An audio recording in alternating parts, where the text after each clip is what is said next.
you should do is just like, hold on. Hello, everyone. Hello, everybody. Welcome to It's a Long Story, a place where we roll dice, we tell stories, and we create magic. We are here with our crew, the Unearthed Arcanum. Everybody, take a look at your camera, wave, and say hi. Hi. Guten Tag. Hi. I mean, guten Nacht. All right. Oh. Welcome, one and all. For those that don't know who we are, hi. We are a D&D live stream that runs every Monday, Tuesday, Wednesday, and Friday, obviously. Having 4 parties existing, living, breathing, catching up with ex-lovers 2 days before their wedding. In the same homebrew world, the beautiful, wonderful world of Imea. Very excited to be jumping into tonight. So if this is your first time watching, welcome. Hope you enjoy it. Before we jump in, just a couple of notes up front. First and foremost, I'm going to be quick with this, but New Moon is unfortunately we did say goodbye to Fidget, so we are actually we have a space open for a new player. So if you are interested in checking out Tuesday nights and possibly joining that, please feel free to check out the same link that I'll be talking about here in a second, and feel free to just get in contact with me through that. So through Start Playing would be great, as we are needing a new player for that. But also for our weekend gigs for most Sundays of this month, starting this Sunday, we have our new drop in, drop out campaign, and that is our Humblewood Silk and Sunder. Very excited to get this going. I actually have I spent a lot of time this week with my wife actually working out what the whole entire story is, as we kind of had like snippets from here and there, but pulling it all together. It's going to be fun. It's going to be really cool. I'm very excited. So if you are looking to join, first off, drop in, drop out campaign, please join. That means you can jump in for a session. You can jump in for 2, 3, 4. You can take a break. You can come back. It is fully up to you how much you are involved in that campaign. Hence, drop in, drop out.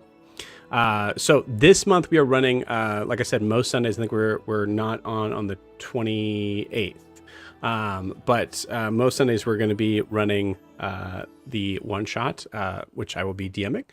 So if you're interested in checking that out, please check it out. You can do so at startplaying.games/GM/It's a Long Story. If you're watching on YouTube, you can find that also in the video description below, and on Twitch I would putting it in the private chat, because Evie Mux likes YouTube more for some reason. Yeah, but there it is. Also, tomorrow we are officially starting our one shot to celebrate D&D turning 50 this year. Clinton is killing it with the visuals. So good. Start Playing and D&D Beyond are joining together to be able to give you all a very cool revamp, a remaster of a classic dungeon crawl. That dungeon crawl is Descent into the Lost Caverns of Saj Kanth. Very, very cool one shot that I have been working my butt off on making sure that all of the creatures, they're all just animals. No, all the creatures, trying to get them ready to have for the live terrain that we have, and live minis and all that stuff. So, very excited for that. If you're wanting to join, too late for tomorrow. It's already full booked. But if you want to join next week, there are a good amount of spots open. So you can please feel free to check that out. Once again, same link, startplaying.games/GM/It's a Long Story. JG Wentworth. I want my cash. Not now. a sponsor. Yeah, not a sponsor. Yeah, so I believe that is, I believe that's actually it for our announcements, except for if you're looking to, Clinton, don't say anything. If you're looking to get more involved with the oh, he's not even here. Great. If you're looking to get more involved in the I'm gonna get through this. If you're looking to get more involved, please you could do so by liking, subscribing, and following with our YouTube, our Twitch, and also our various social medias, which you can see right, you son of a bitch, right down there at It's a Long Story _TTRPG. We'll be posting some more stuff on that recently, but it'll be soon. But right now, you can check out some behind the scenes, some close-ups of some of the minis that we've done in our like kind of bigger battles that we've had, as well as some of our favorite clips. So please feel free to check that out. And if you want to drop a like, click a follow, whatever the saying is, please do so to help us out a ton. But if you don't, that's cool too. It's fine. You just watch. I believe that's it. So before we jump into tonight, we need to get a recap of where we left off so far. So Mitch, please, would you do the honors?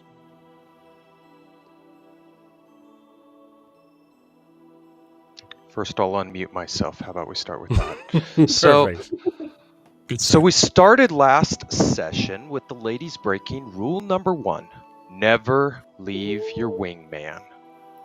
So they were in a mad dash trying to get rid of Braum. They decided to separate after Siobhan made Gwen invisible. They departed from each other.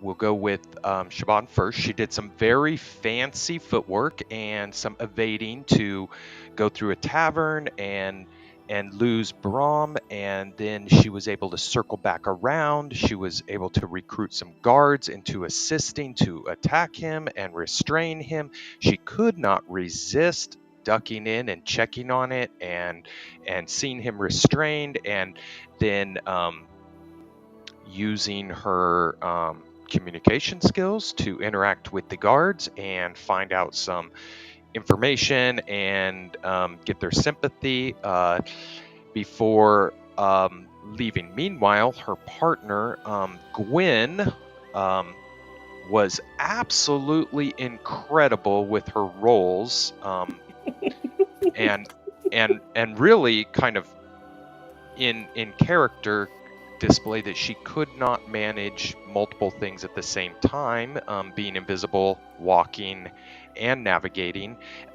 Ended up breaking her ankle on the way back to Huxley's.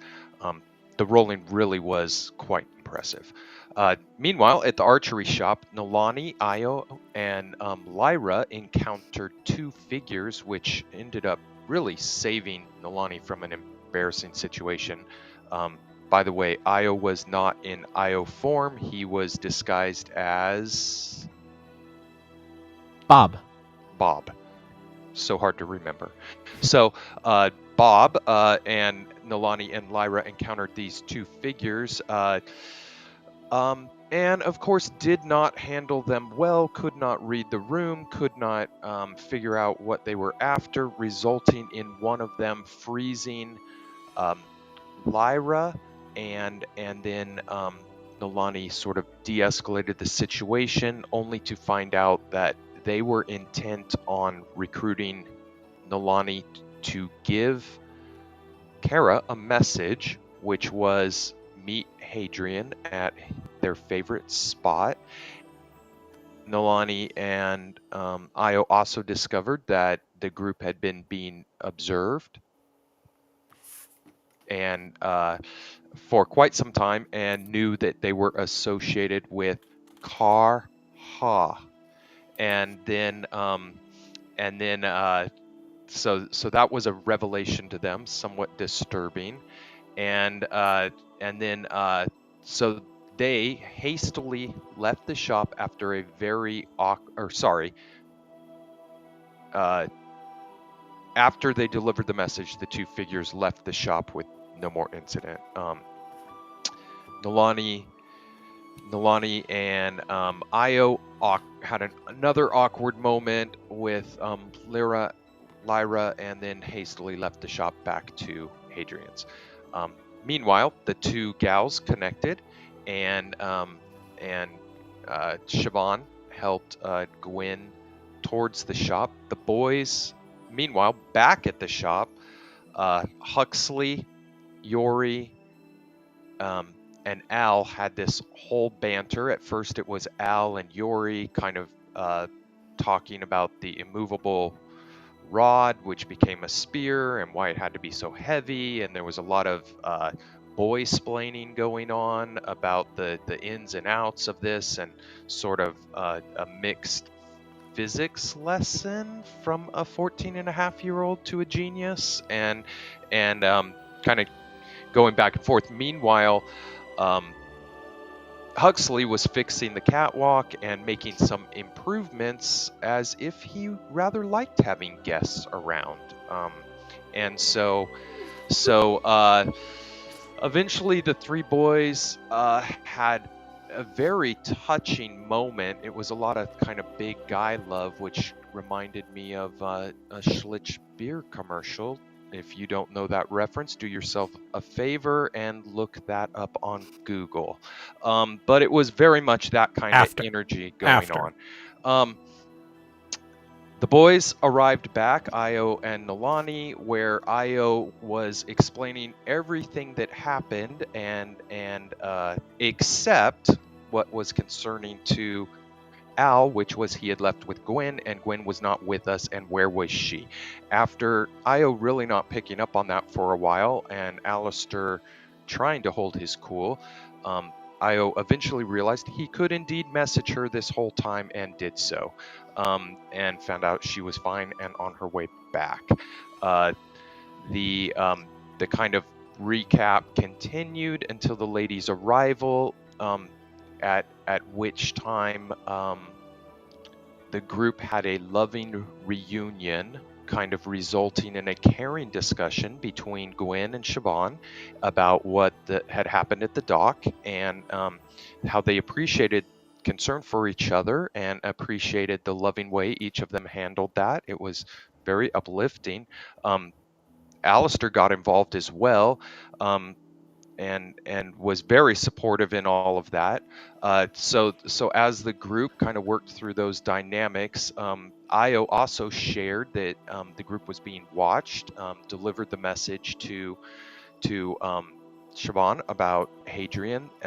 There was much discussion about all of that, sort of resulting in a board being made, much as a detective would, with strings and characters and relationships and kind of who was doing what, and discussion about what should happen. Eventually, Gwyn got drunk and needed ankle surgery, which Alistair assisted with, as did, I think, Nalani gave the help action on that. And then that was followed by a very strange mom rat discussion initiated by Yori, and kind of that kind of took us through the evening. Eventually, everybody goes to sleep, and then morning comes along. In a somewhat accelerated morning scene, we had Alistair doing some extraordinary skywriting, which resulted in a message: the Blackwater Banshee hunts today. Be warned. Be wary. Gwyn ate and lost one of her exhaustion points, so now she only has one. Io woke up and dried himself off from his dripping condition, which none of us seem to explore and just accept. Yori had a very touching moment with Siobhan as she was leaving on her own to head towards her meeting. Fenrir defecated in the corner, as is his custom, which we all discovered. He doesn't pick the same corner each time. He likes to vary his corners. He's been there a few days, so draw your own conclusions. Siobhan left. She headed through town and eventually found Hadrian, who was early like her and had met him. And I think that brings us to right now. I have no corrections, but all of those things definitely happened, just differently. But hey, it was awesome. Context is a little off. I think Nilani just needs some people insight skills learned, maybe. Yeah, so I think what we're trying to say for everybody who is new to the channel here on this, I guess watch last session. Watched it twice. Listen, every 6 weeks we get this recap, so it's great. Just a little bit of a friendly reminder to everybody that this recap is 90% for you guys, but it is also 10% for any new listeners to understand where we are. Just flip the emotions in 99% of the cases, right there. Fenrir was mentioned last session. That is true. And he was defecating in the corners. It's a very important part of it. Fine, 'cause he was eating hay until I fed him the pancakes, and then things got a little bit worse because pancakes. It was the digestive system. pancakes. I don't have to go into it, but To be fair, no hay in the factory at all. So To be fair, and this could be a spoiler alert, animal manure is an ingredient in making bombs. I'm just saying that could be Could useful. be, yes. That could be very useful. Maybe. that's why you chose Fenrir, right, Evan? Mhm. That's just it. Yep, that's Just sneak that by me. That's been the plan Bomb all factory. along. Oh my gosh. Mitch, thank you so much. Incredible. Great. So I think, as always, anything else that we need to mention specifically that happened last session that may not have been mentioned? I don't think so. Cool. We got Fenrir's poops, so we got it all. Most important. So to speak. Cool. Well, without further ado, let's dive in, gang. So before we start with Siobhan being as Kara, we are going to start with Nilani. So, Nilani, it is morning after a rather difficult last 12 hours, we'll say. Nilani, as you wake up, I think there's you're waking up obviously before everyone else, as you're an elf, and but as you kind of begin your day, I imagine that there is maybe a certain point that, like, coming out of your trance, there's like maybe a second or 10 seconds or 30 seconds where you forget what happened yesterday. And then it kind of comes crashing down a little bit, as far as in terms of what happened in the shop with Lyra, including the figures that came in after Siobhan and Gwyn left. So what's going through Nilani's mind as you are starting your day? I think as he realizes that there's a very heavy sinking feeling that Nilani has, he's remembering the fact that he probably what he considers his biggest failure, where he could not help and defend his uncle back at the cabin, and that comes rushing to him. And he's feeling the same way as here's another person who is in his life who he cares about to some degree, is put in danger, and because of him, and nothing he could do to stop it. So I think there's this overwhelming sense of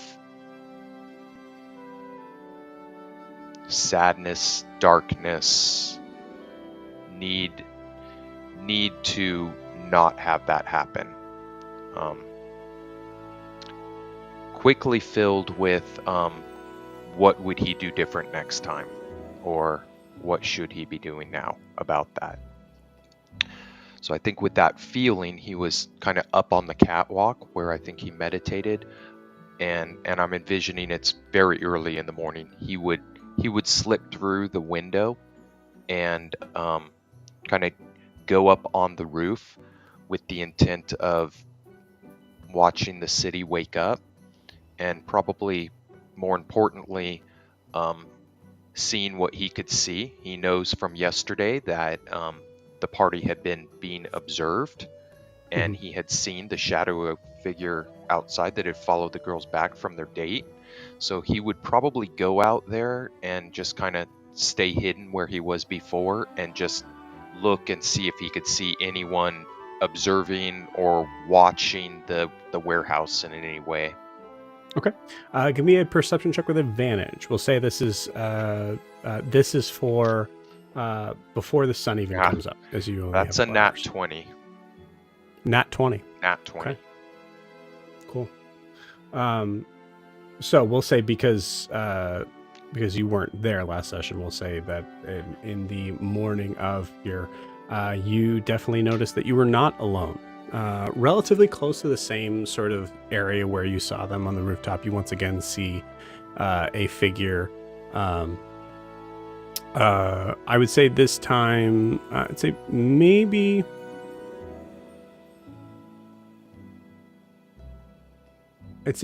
the only difference I could tell you is that you noticed they seem to be armed with daggers. Basically, I think like you see like kind of like maybe like catching some sort of light. In one moment, you see just daggers kind of to the sides. You also see a cloak that is up. You also, I'll say with that nat 20.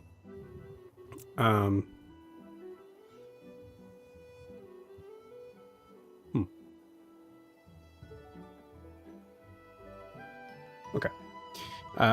Yeah. So with that nat 20, you even with that nat 20, you don't see necessarily like a face or anything like that. It is pretty far away. I would say more than 100 feet away. So it's hard to kind of make out in the darkness. But you do notice that they seem to slink away before it becomes daytime. Was there anything about the individual that would lead me to believe that it was one of the two that were in the shop from the day before?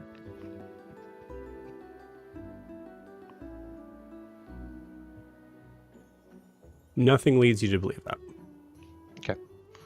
I think Nolani just still sits there. He's observing. Okay. He kind Can of you check your Discord for me, please? Is that better? Bring it above your, so like between here. There you go. Okay. Yep. So I think Nolani knows at this point we've been being observed, and nothing really bad happened. He's gonna just stay up there and just see how the morning progresses.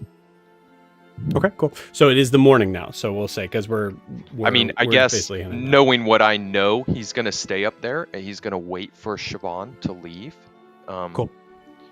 If Siobhan leaves, he's going to hang back and he's going to see if anyone follows her in any way or anything like that.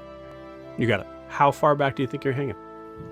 Very far. His intent is not to follow Siobhan, but basically just see if anyone else makes any suspicious movement.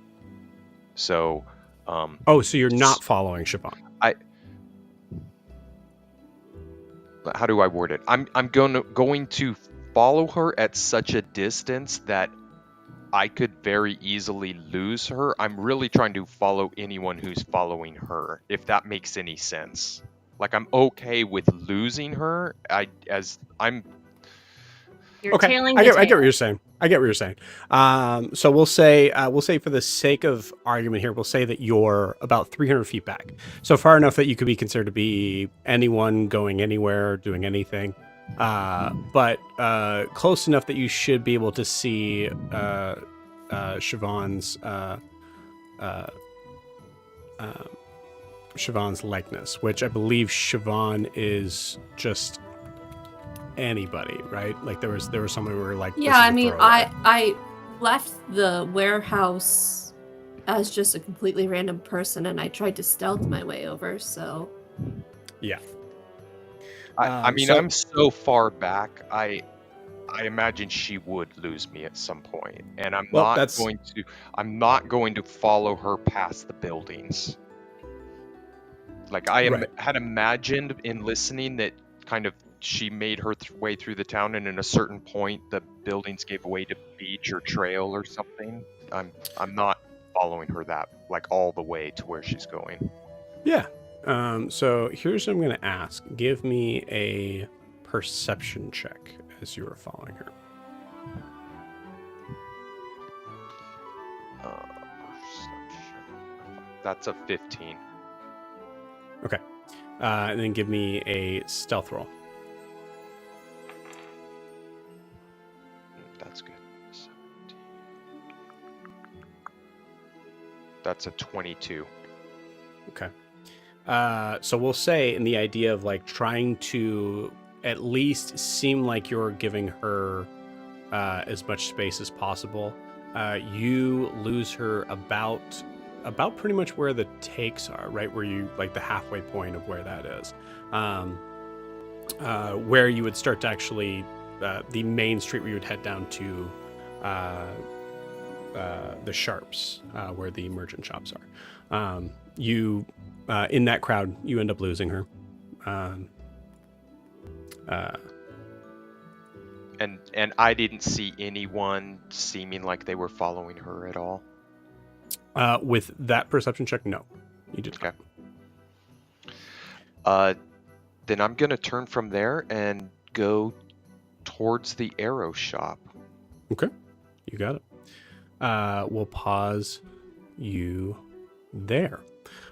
So I know we said before, we kind of gave like a morning of sort of moment, but I also want to kind of give a moment for everyone to be able to kind of give a general idea of what their plans are for today while Siobhan Kara is meeting with Hadrian. So you can RP it, you can just say it, totally fine either way. We'll start with Alistair. I would like to try and catch up with Huxley and see if he will go on a walk with me in the city today. Okay, got it. Cool. Gwen.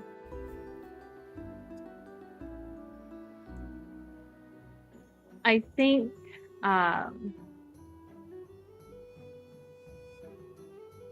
she would prioritize making a focus this morning. Say that one more time. Oh, sorry.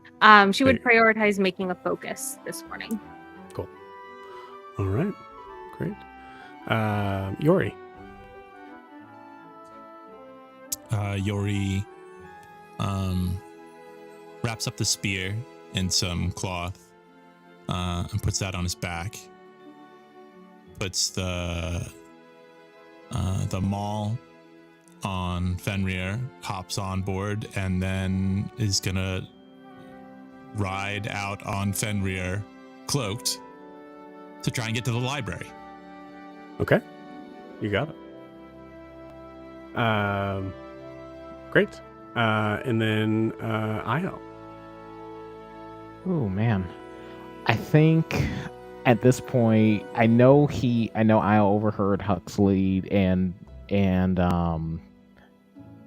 Alistair talking about possibly doing something today. So I think with not being able to find Nalani, he probably went up top, didn't realize he was there. I think he probably would have started to head off with probably would have ended up following I think it was Yori and Gwen going back to the library. So Gwen said that she's working on a focus. Yeah, she's staying at the warehouse. I will say okay. if it is the focus that I think it that's is, right. She did say that. You're probably going to need some help, but possibly, I mean, you do have two artificers who are about to have a conversation there, but I'm just making sure that Jess knows up front. Yeah. I think not necessarily on the magic of it, but more on the like. Yeah. No. Okay. engineering, for lack of a better word. Yeah, probably. Cool. All right. Sweet. So, Io, you're following Yort. Yeah, I think he'd even say it's like, hey, yeah, I know you're going crazy in here. I'm planning on heading out and looking for Nalani anyway. Let's just go together. Yeah, okay. I'm taking Fenrir too, because he hasn't been out of here too, and some people ride packles. Hopefully, it won't be too suspicious, or I'll put the hood up. But yeah, it's daytime. Yeah, good plan. And with that, even if it's not as useful as I thought it would be, I'm gonna go ahead and use the mask as he shifts into the more humanoid Io form too. You got it. Cool. I like that mask. Yeah, it's really, honestly, it's really, really fun. Can you feel through it? Like if somebody poked your cheek. Is it you? No one's really tried to do that. Go ahead and try. And then he has to literally a 6'1", 3 foot difference. 6'2", 3 foot difference. If I'm on Fenrir, it's somewhat even at that point. Yeah, Fenrir is a big boy. Good point. Good point. Yeah. So yeah, the combined is probably something like 6 feet or something. So so yeah, I poke his cheek. What I don't know how the mechanics even work. So what does happen? Is it through or flesh? No, I believe as soon as you touch his cheek, there's a clear movement of going through. And you see there's even a moment that as you pull away, there's about maybe a solid second where you see the magic having to kind of reconverge like water. Yeah, almost. Yeah. Oh, that's cool. I mean, I guess don't let people touch your face if you're trying to keep the thing hidden, but because it looks, you can see it, but it does a little cool effect. It's wiggly. It's like waves. It's good. It's definitely good to stress test the thing. Wish it was kind of foolproof. Never thought I'd envy changelings for something, but well, I mean, if you people don't usually poke cheeks that often, so long as nobody's I guess grabbing or poking, you should be fine. Should be. Maybe I should have tried to make myself someone less attractive, but that's a story for another day. So I'm gonna roll something on that. 1 second. Io, as you say that, there are, I won't roleplay it, but there are points where you are getting a lot of eyes. Some of which from people that are obviously in a very specific profession, walking up to you and just clearly trying to using some of the pickup lines that we talked about earlier.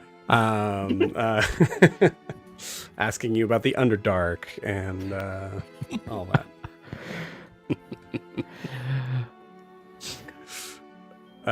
Yeah. And you see him just pulling every evasive trick in the book from I'm horribly germophobic, I'm horribly sick, just everything in the world. Oh, honey, I'm clean. It's okay. No, I'm very, very. I have. You see, it's one of them weird Feywild curses where it turns you into a monster if you touch me for too long. So roll me persuasion check with advantage. That's good. Okay, with advantage, that's going to be a 16. 16, cool. Yeah, yes. Good. Turns him into a Kilmulas. Is that was it? Oh, the Kilmulas or whatever it is. Okay, I don't know what that is, but you all have a lovely day. You see as you continue on, you see another woman kind of give eyebrows and start to walk up, and you see her just go, no, honey, no. Just actually give.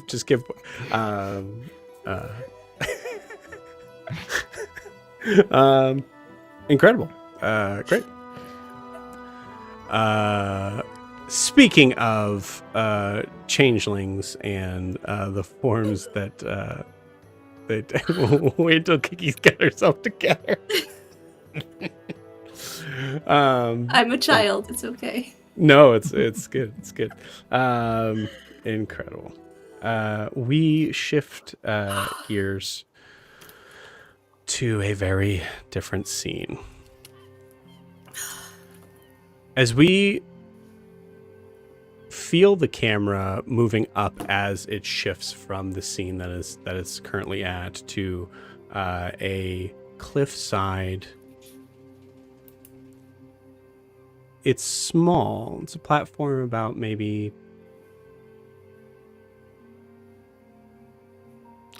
only about 20 feet.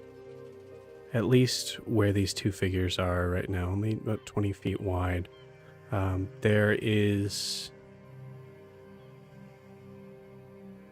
an area that is higher up in elevation than anywhere else in the city. But as you see behind these two figures, you can see large stone walls showing a very secretive sort of place, hidden away enough from prying eyes from guards or anyone for that matter. As we hear the ocean in the distance, we see the two figures just staring out at the sea just for a moment.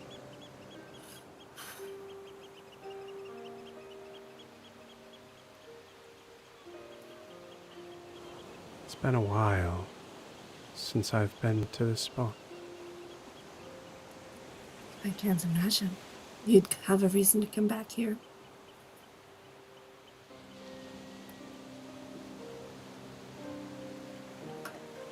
It's good to see you. And you see he turns and looks in your direction. And Siobhan, I would like you to give me a charisma saving throw. Oh no.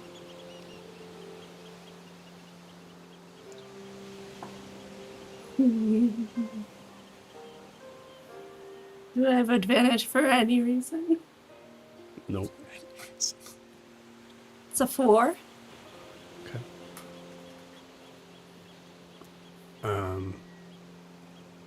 I will send this to you in Discord.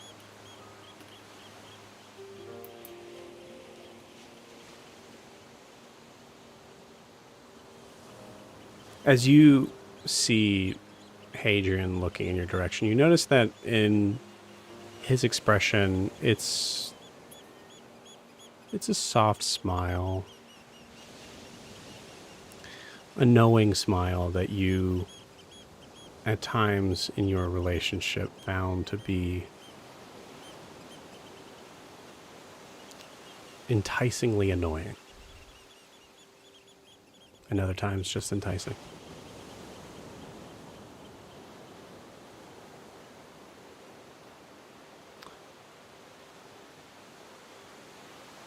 Kara, as you look at Hadrian, you know that there are things that you want to ask him. So many things. And you don't find yourself necessarily being distracted, I think, from those questions. But you feel like you have answers. There are answers that you want him to say. And you just can't help it. You have the floor.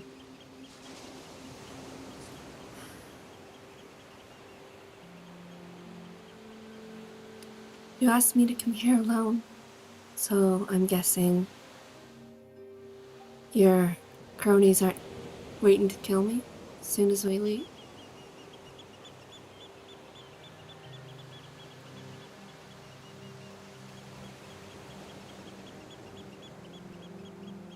You would You would be impressed at the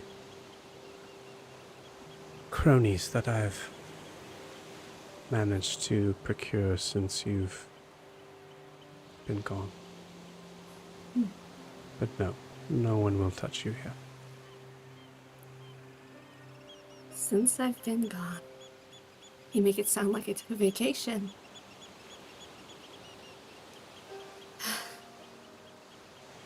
Well, what would you call it? Survival. What do you think happened 7 years ago when I went to Eriscar on that job?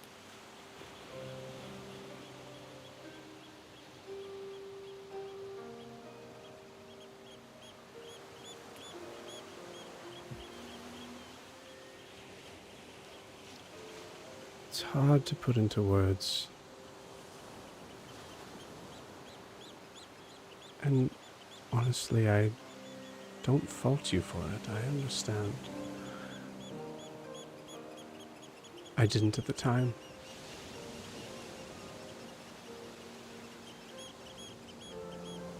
Fault me for what? What do you think happened?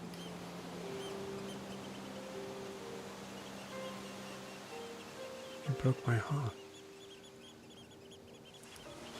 That's a interesting perspective considering I've found the mercenary who claims you hired him to try and kill me.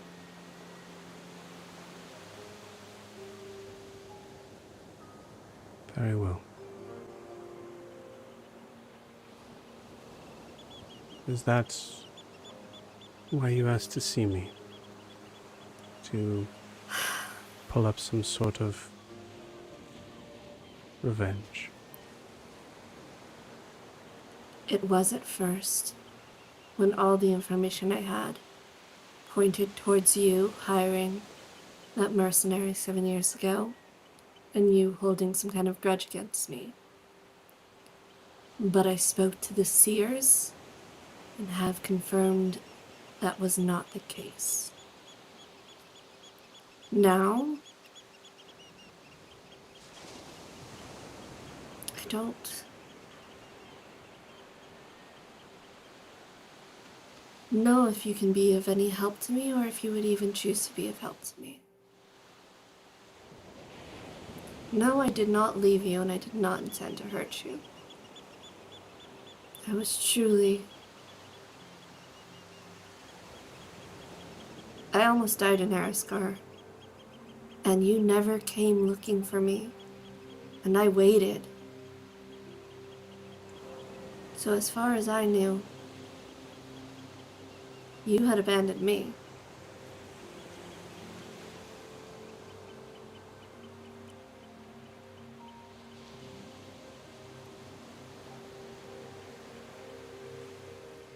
I know that there is an old saying about a shepherd and their flock, but that's not how I looked at you. I assumed that Kara, you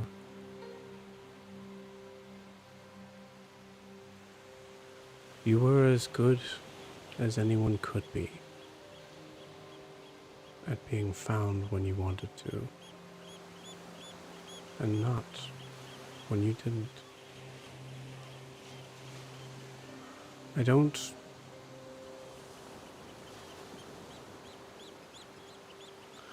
know if I fully understand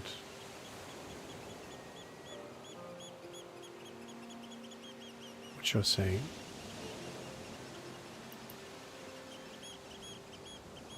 I remember that 7 years ago, I had made some mistakes. I never should have let you go to Erisco.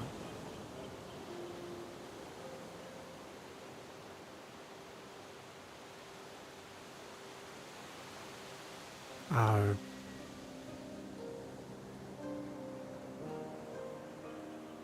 partnership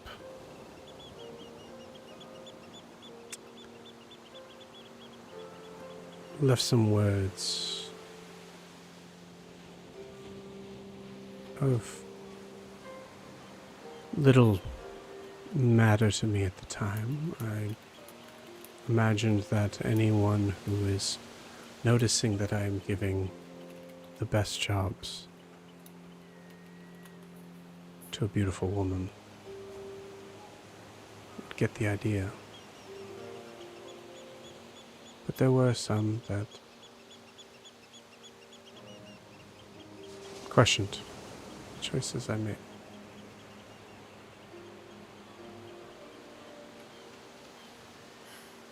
And when you didn't come back,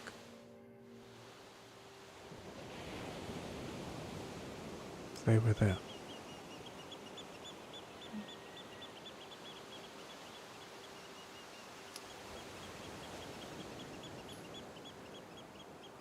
I'm going to, if he lets me, try to like move to put my hand on his arm, just like reassuringly, and then use my powers.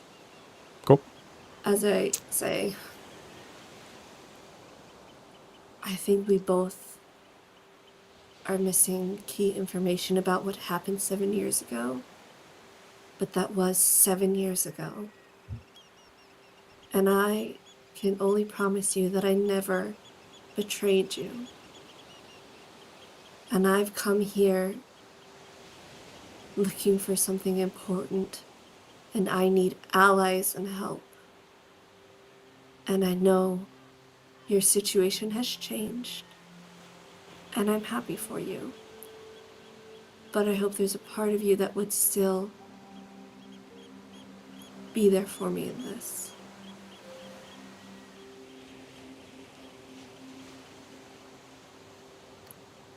Give me that insight check, please.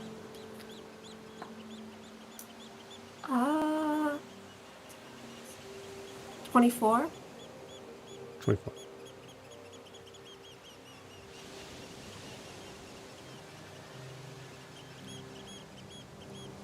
With a 24,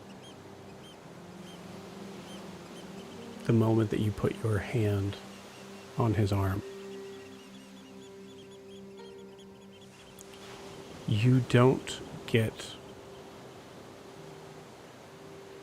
words as emotions like you normally would. There's no explanation really that kind of like draws out into words, but what you do get is memories of a better time. And specifically the most romantic of those memories. And you get visuals that you remember as well. And obviously, feel free to play this as you will. I think, Siobhan, you have to pull away. Or you're worried that you may get too close.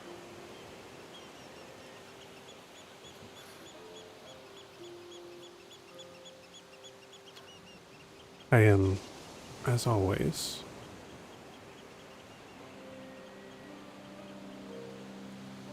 here for you in anything.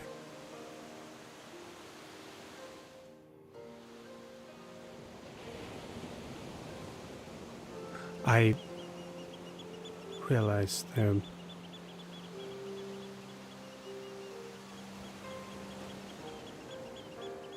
I knew that you were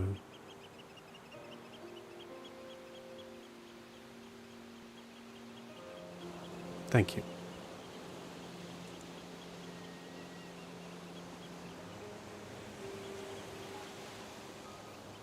She is a lovely woman. Great woman.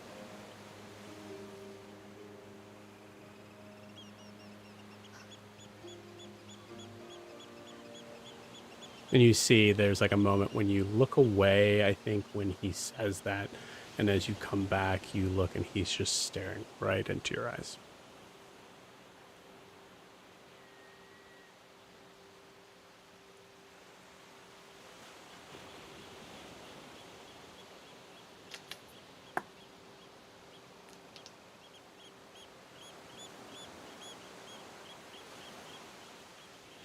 I've come to learn that you are a father as well. Is that correct? Yes.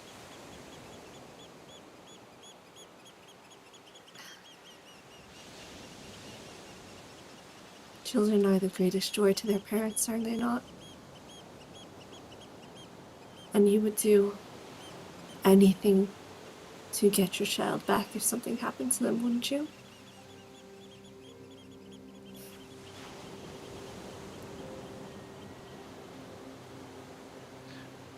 Kara, you worried me with that statement, too. I have to lost worry my about my daughter. son.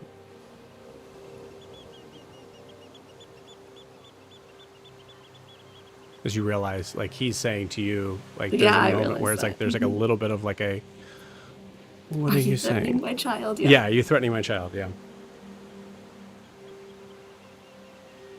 I do think you see a little crack in the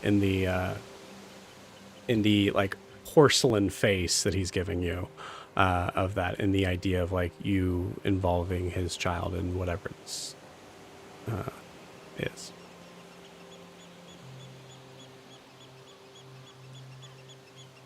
But you can continue. Obviously, you have. Oh, I just said I lost my daughter. Yeah. So yeah. Okay, so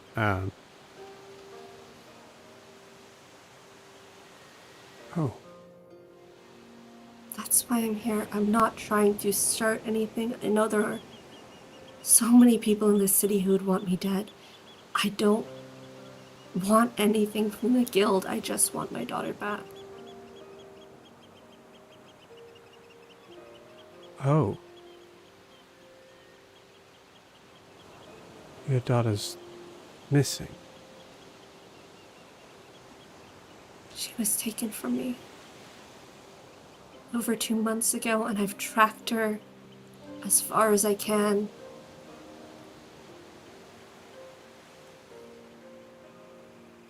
And that brings you here.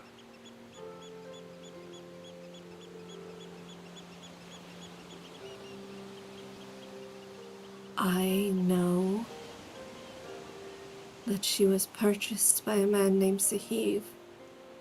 Sahib? Sahib, yep. Sahib. But something happened along the way and she never arrived. That's why I came here for answers.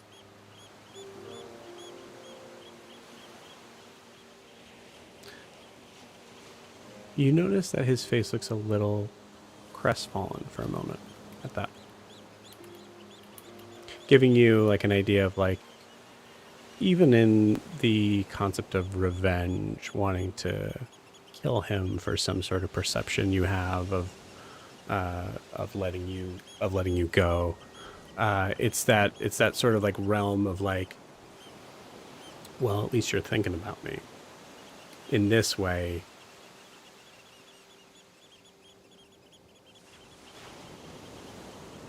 he feels seconded. But he collects himself pretty quickly in this. I see. I'm so sorry. I do not have the best relationship with most people in Azumare, but I can try to make some sort of She never made connection. it to Azumare. Something happened along the way. Okay. And I know Pest was involved.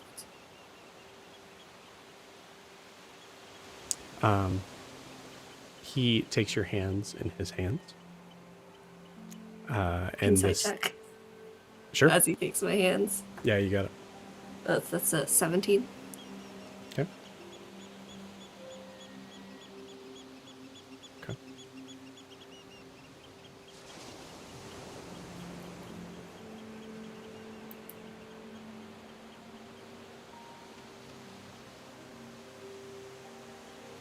I'm going to make a little bit of a ruling here that because he's taking your hands, I'm going to have you roll at disadvantage. Okay. That was better, so 17. Great. Cool. With a 17, you With a 17, you feel an emotion that is very confusing for you. It is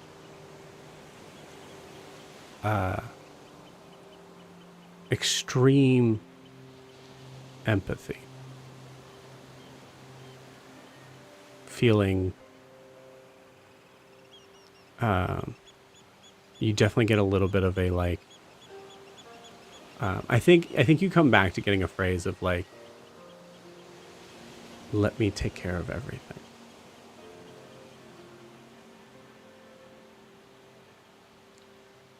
Tell me everything.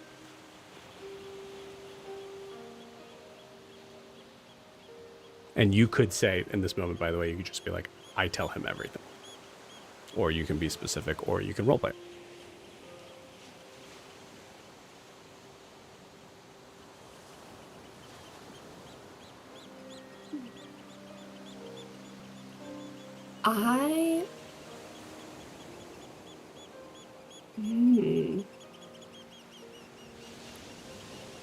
I will tell him about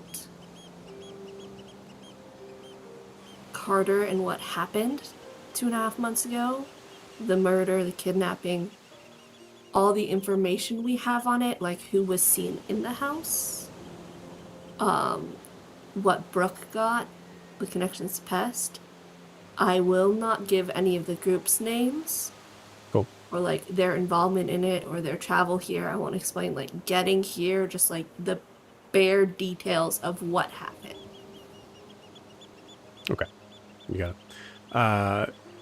Do you talk about what you know based on Gwen's vision? Yes, but I don't tell him where that came from. Cool. Yep. So to say, like, I know for a fact these individuals were in this house and they were seen in the house. He can take that for what he wants. A witness saw them leaving or whatever. Well, of course, as you know, there are many ways to be able to disguise yourself magically, but for someone who's done it so well...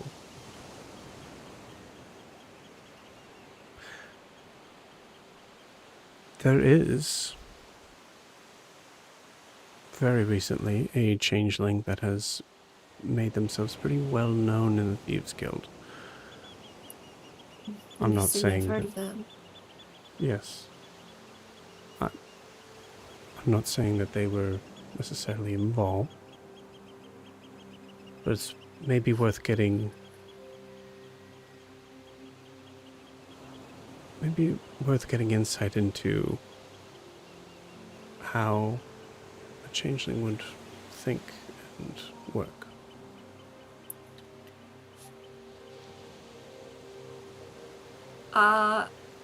I feel like this is a separate insight check. Sure. He doesn't know I'm a changeling, or he's not giving me those vibes. Yeah, give me an insight check. Whereas Brahm definitely knew. It's a 17 again.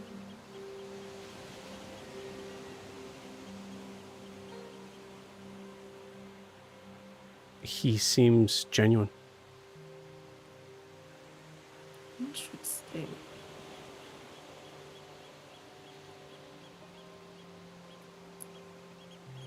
Do you know where missing came from? How long they've been here? I've been having a couple of people trying to keep close tabs on them. To be honest with you, I had 4, and now I have 2. 2 of which seem to be,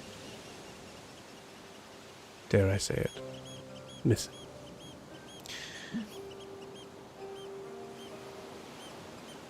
I do know that they are very dangerous. Rumor has it that our friend Roshra breathes no more thanks to this changeling.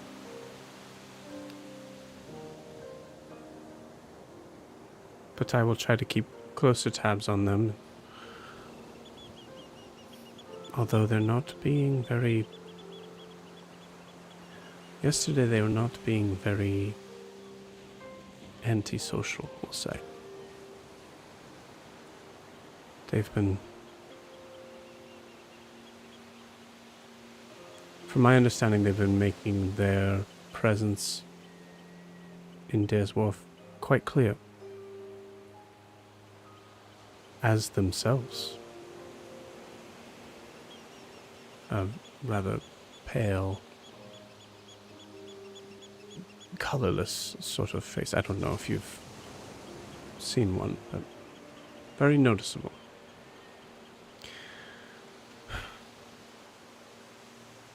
I do know that in the dealings that I have, the Draftons, they work a lot with people in Azumare. Maybe they can give more information on why this Sahib was even trying to collect your daughter. Is there any reason you can think of on why... do you think you said your daughter's name? No. Okay. And why you think your daughter's been taken? I mean, you said it yourself. If I don't want to be found, I'm typically not found. So I can't see any reason. I was leading a quiet life. Was there anything with this Carter, possibly things that you might not have even known, but moments where he may have had business trips, lengths of times that he was... I'm sorry to bring this up, dear. I do not want to speak ill of the dead, but we both know that it is possible. No, not. He was a simple man. It was a quiet life compared to what we would have had. I don't. I think it's more likely that whoever tried to get rid of me 7 years ago did find me.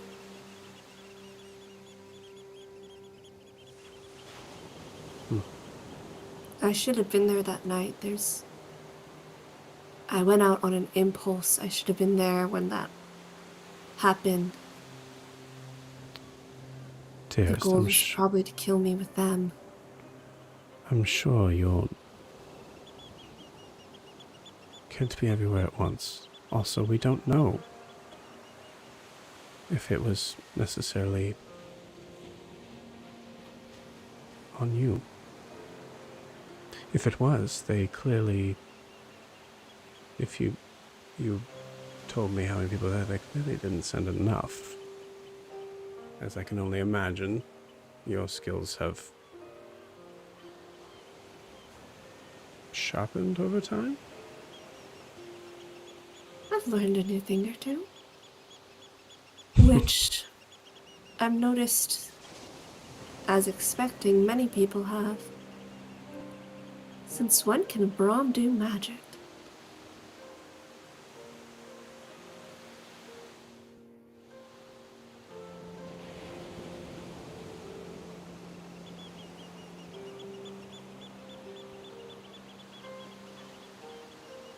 Why do you ask me this? Because I watched him bring darkness down on the... What's it called? The takes. On the foggy flask. Oh, yeah. And assault a number of guards in his anger. It's quite the sight. But to think of it, the Drafton boy did dark magic as well during the robbery. Well, the Draftons... Yes, the robbery. From what I hear, you made quite an entrance back into Dair's Wharf. Wow. We take our moments where we can. That we do.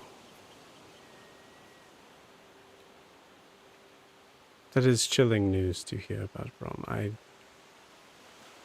did know that he had collected magic of some sort. Truth be told, I have not seen him at all since 2 days ago. I did not see him at all yesterday. And I certainly didn't give him any task that would involve attacking guards. It's troubling. Maybe he was in But- his cups. He has been different lately. I will Is he the only one?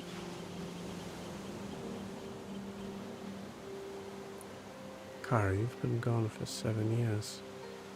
It's fair. I just find it a bit difficult to do what I need to get done in this city with the current circumstances. Collecting a giant bag of gold is more than what you need in the city. No. I think a meeting with the Draftons would be the first step in finding out what happened to my daughter. And I need somebody with certain influence and power to ensure my safety in that meeting. As I said, I am here for information. And if that bag of gold is a good bargaining chip, I will use it to what I need to get done. Like I said, a parent would do anything to get their daughter back. Yes. I just so happen to be meeting with Mr. Trafton tonight. Perhaps you can accompany me.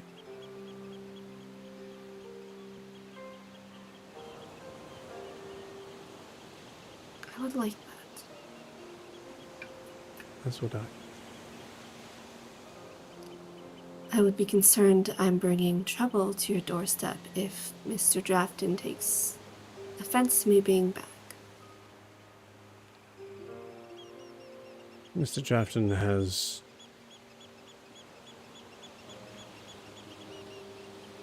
all but spit in my face lately as far as being cordial with business decisions. But that, I can say, in 7 years has not changed. An unfortunate reality. And should he demand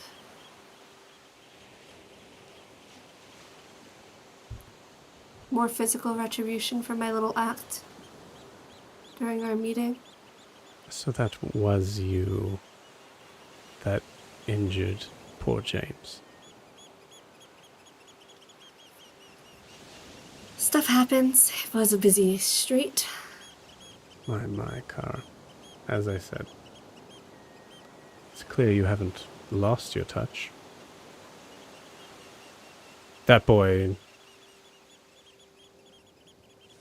needed to be taught a lesson or two. From my understanding, they ran He's this... needed a lesson for several decades. Well, yes, but he's an adult now, and, well, more of an adult now. It needs to be taught an adult lesson. So, I can only hope that his father would agree in that. From my understanding, they weren't even... He wasn't even aware of what his son was doing. I mean, robbing the vault takes guts. Of course, robbing the robbers make it a little easier. Yes, well, What were you doing there? I was trying to get a feel what Dair's Wharf has become.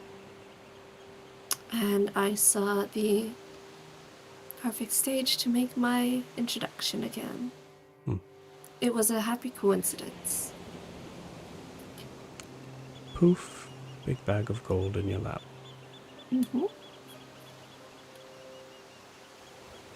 They weren't well trained or coordinated, however well they tried to plan it. Yes, they got the gold, but Once they had it, it was a disaster.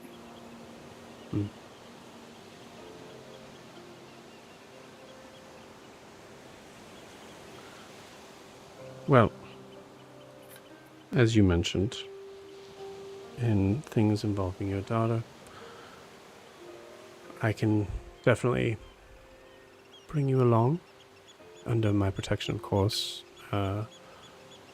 with a meeting with Marion. I will also find out whatever information I can. I don't know if you're aware, but some things have changed over the years, and I am a little bit more accessible to people and things that I weren't. That I wasn't prior. I would ask for a bit of discretion in your questioning. My concern is whomever took her, if they fear I'm getting too close before I actually am too close, they could take an opportunity to dispose of the problem before I arrive. Of course.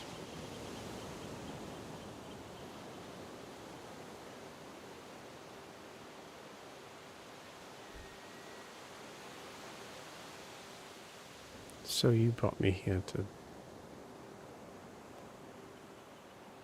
interrogate me. Is that right?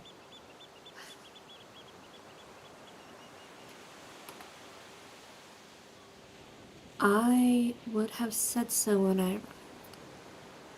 But in the short time I've been here, from what I've learned,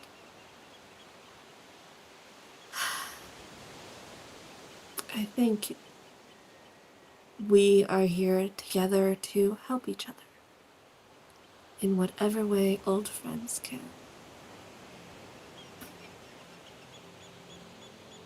That is what we are. Old friends.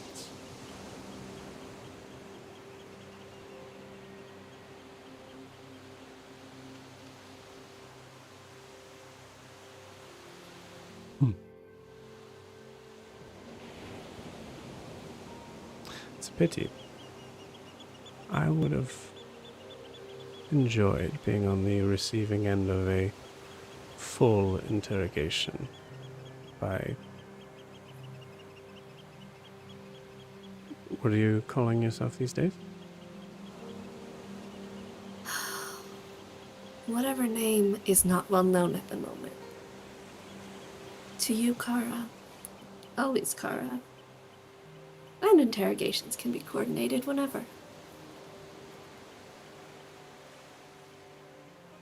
I might be withholding information just in case then. You might. Perhaps we'll have to get to the bottom of it. Perhaps. Unfortunately, I'm sure you're busy with wedding planning. 2 days. Yes.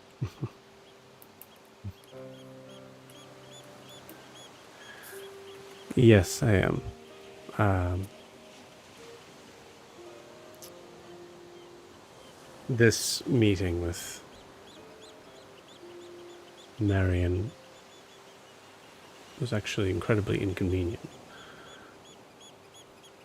as I have been trying to focus more on personal things and allowing Francis to head up most of the business deals. I missed him. It would be good to see him again.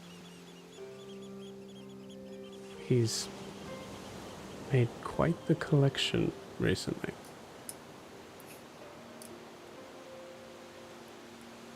I'm sure he would love to show you his gallery at some point. Perhaps that too can be arranged.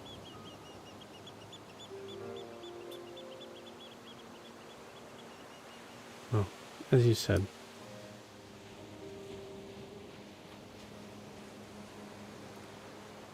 do have a wedding plan.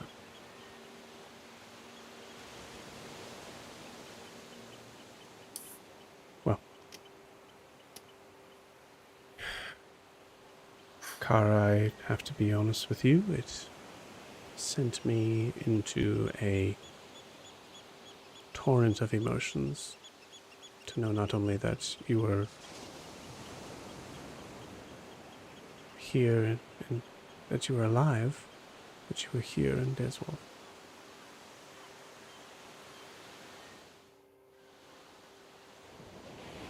I'm glad that I can let some of those emotions lay to rest.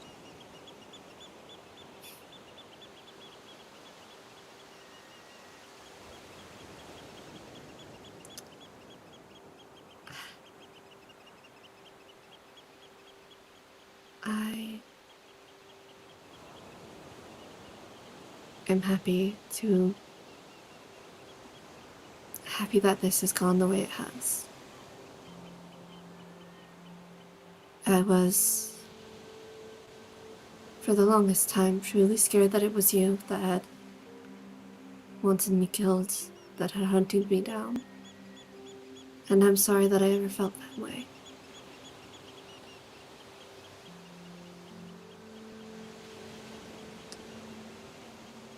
What was it that Rashra always said?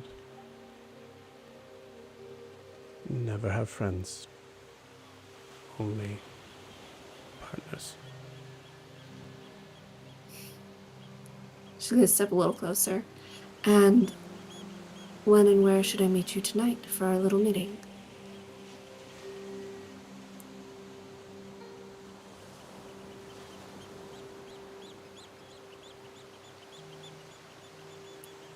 Or if you'd rather squirrel me away to Francis's gallery for a couple hours, then you could easily find me later.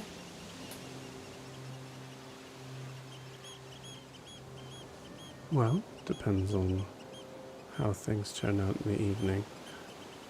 I can make sure to let you know if I can finish things up early enough. Maybe we meet in the gallery. If not, I can pick you up from wherever you're staying. How would you let me know? Your friends were a little aggressive with their messaging yesterday. Were they? They're new. They don't know the difference between a message and a threat, I imagine. That is very clear. I will make sure to have words with them. To be honest with you, Dante was probably the wrong person to use for that.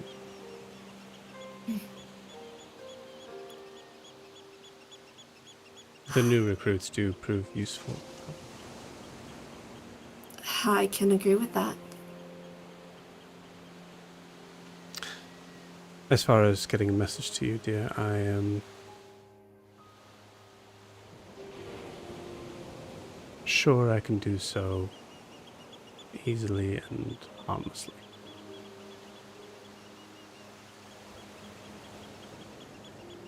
Then I suppose I will wait for your message.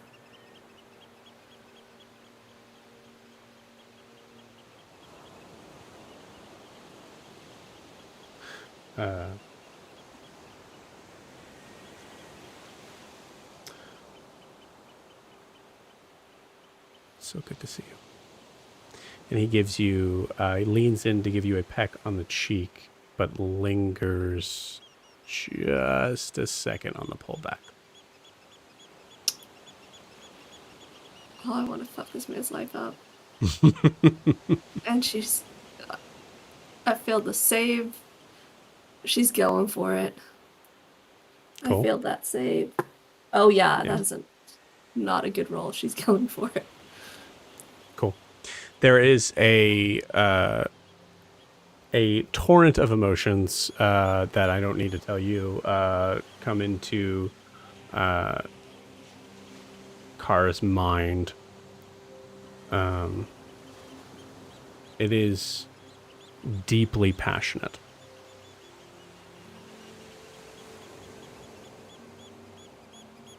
And he breaks.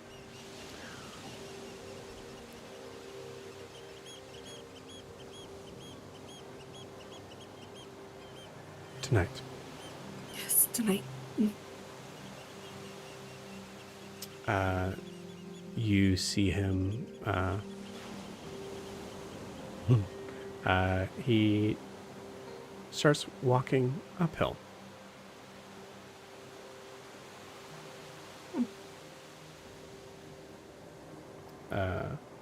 Yeah. In that moment, as he like just takes like a second to. Times have changed. Good for you.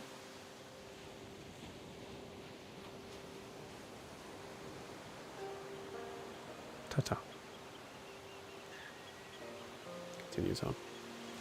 She would wait probably a solid 30 minutes just to like make sure he's gone, and then make her way down the cliffside Cool.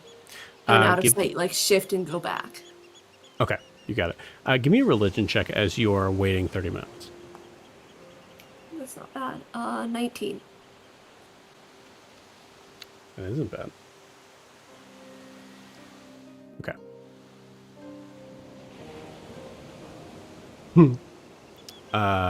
You see Tamur appear. Well, he didn't kill you. Or try to. This is Mask. Yeah. He, It feels like he's not involved in any of what's happening. And what's happened.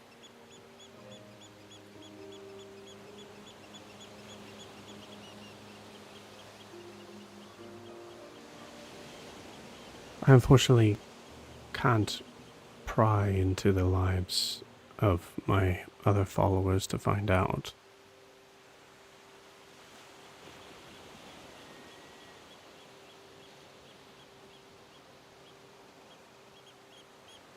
But there is no way that man isn't aware of some things going on in Dair's Wharf.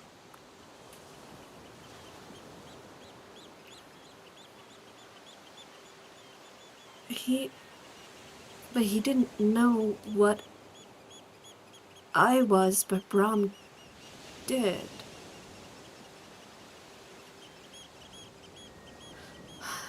That's...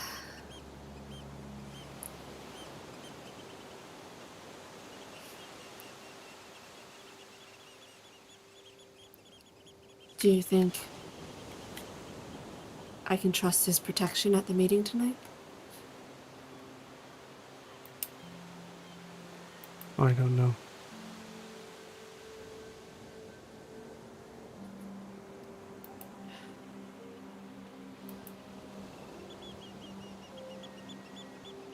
I'm sensing a conflict here. So please understand, I'm asking this with as much respect that a deity can have for a humanoid life form.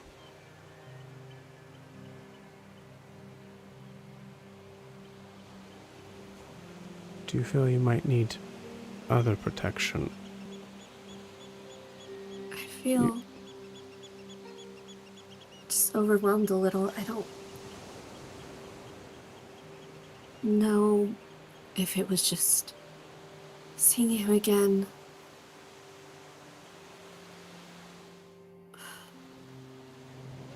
It just feels like a lot right now. I think I need time to process.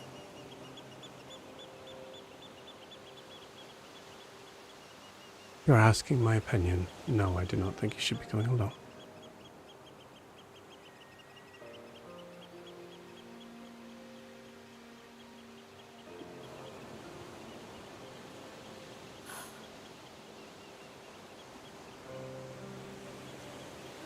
You okay?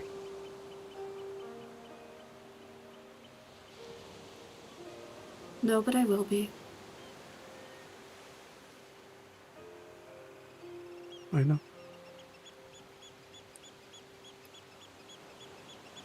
I think I just need to get back and think. Let's get to the others.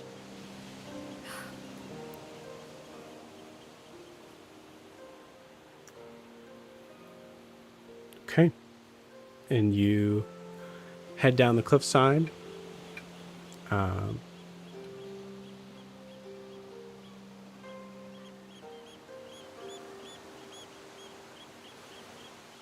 Give me a history check.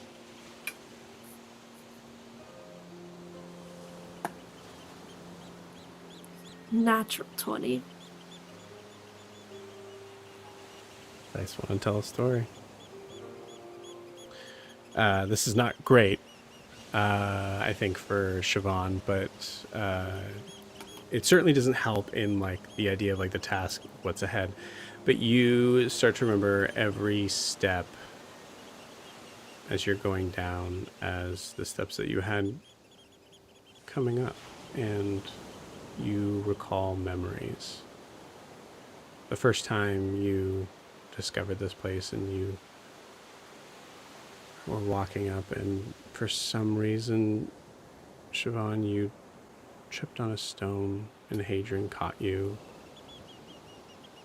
It turned into a very romantic moment. And you forgot about it until this point. I will say with a nat 20, you look at that step now. You're staring at it. How did you miss it?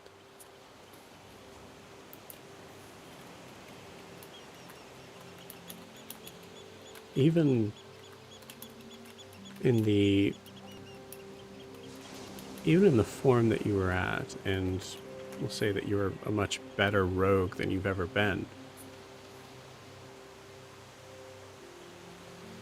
there's no way you would have missed that step.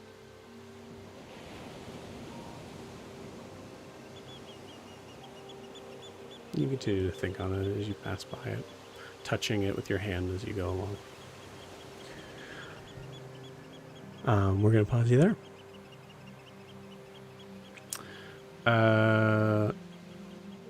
I'm the DM. I get to decide. That's how we're going to do this. Alistair and Gwyn. And Huxley, obviously. But starting from what, like, Alistair is... well, you guys are back in the factory. Or in the warehouse, excuse me. And you see Huxley is up and he is working at something on his desk. I will say... oh, damn. Okay, cool. We'll role play this real quick. You hear a knock at the door. When you open it and you see Finn. Gwen, give me an insight check on Finn if you could. Actually, never mind. No, I'm sorry. Wrong NPC. You absolutely can do an insight check on him. Okay. How's my ankle doing? Pretty good. I would say like you can walk on it okay. I think you're still well, let me do this. She probably would put on like her sturdiest pair of work boots for support. Okay, you got it. I will say this, like when Finn comes to the door, I'm gonna have Finn roll a just a like a passive medicine check. Okay. Yeah. Okay. Cool. When you come to the door to open it, you see Finn. There's what'd you get in that insight check? I got a 15. 15. Pretty good. Finn looks tired. Like he didn't get a lot of sleep. Good You look morning. like you had the same sort of night we had. I Sorry. pray Fine. not. But oh,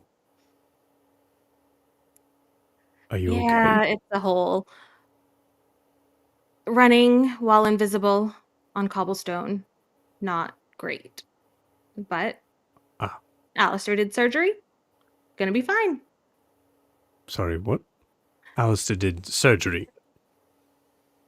There was alcohol involved, so Interesting. For her, not me. I was sober. We'll get to you in a minute, dear boy. Do you mind if I I'm take a really look? fine. It doesn't hurt. It's good. You should look at his knee. Very well. I will say it's going to take some time, plenty of time for you to take off that work boot if you so choose. Walks in, looks at Alistair. Good morning. How does it feel today? It's still really sore. But Huxley helped me remake my brace, and I think it'll do. It's no worse than I've felt before.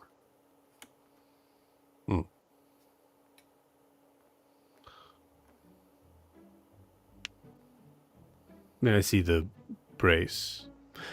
You see Huxley just like points to it. Thank you.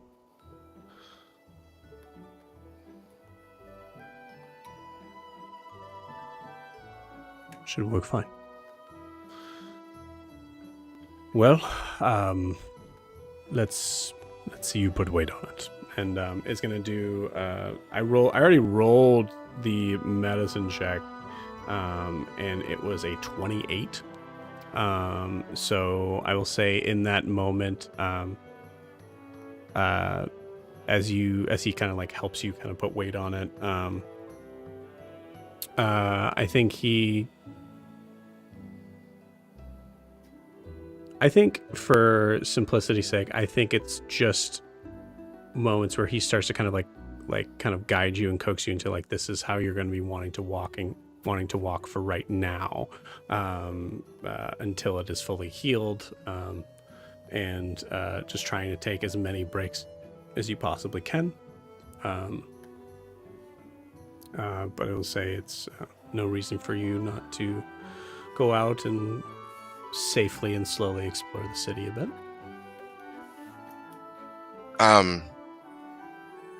Finn, right? Yes. Is there a title that goes along with this, or just Finn?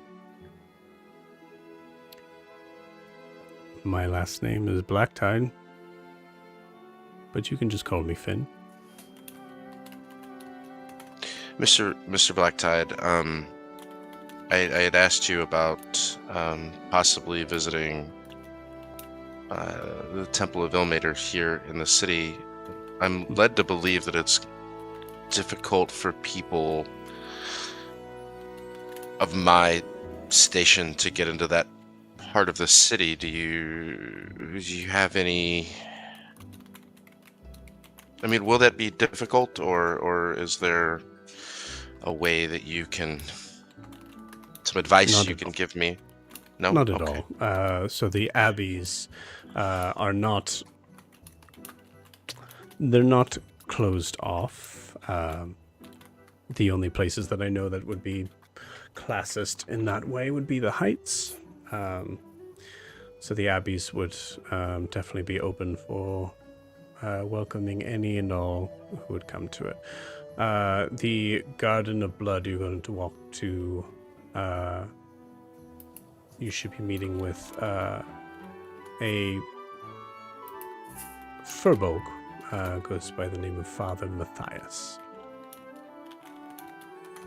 Father Matthias, okay. Mm-hmm. Please tell him best wishes from me. It's been some time since we've met.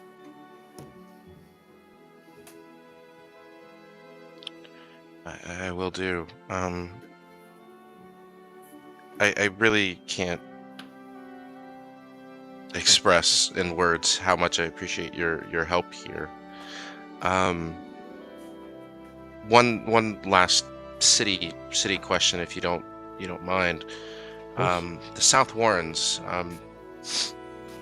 Marion has a home there, to my understanding.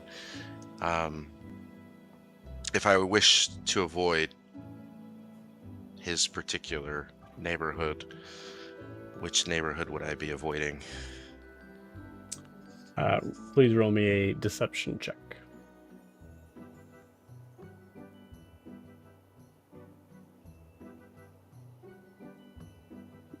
You can say or persuasion, but I assume I know why you're asking.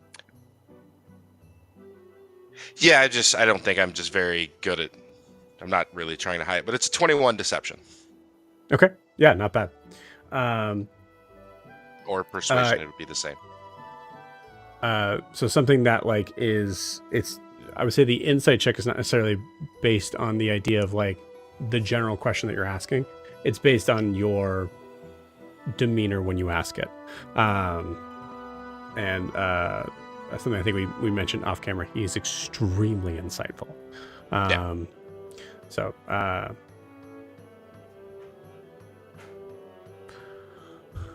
my understanding, the Draftons are as well protected as anyone could be in the South Warrens. I imagine that it would not be any difficulty to notice and avoid their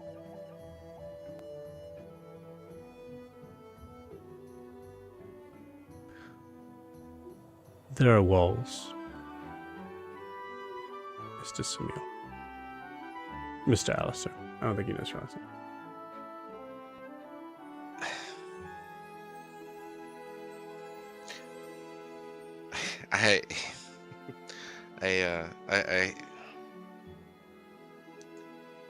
I appreciate it. I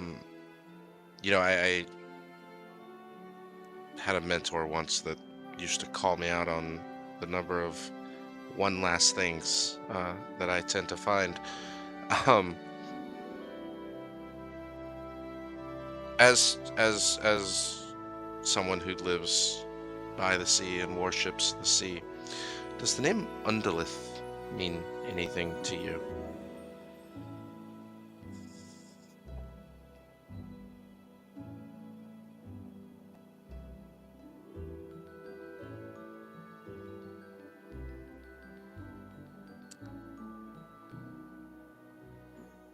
No, I'm sorry, I don't. Is that a coastal or aquatic divinity of some kind? Primordial, actually. One I know too much about, and yet not nearly enough to draw any real conclusion. Well, I imagine this primordial that you have connection with, if there anything that represents a level of divinity, I sympathize to the frustrations of not knowing the true design, the full design of what the higher powers want or hope for.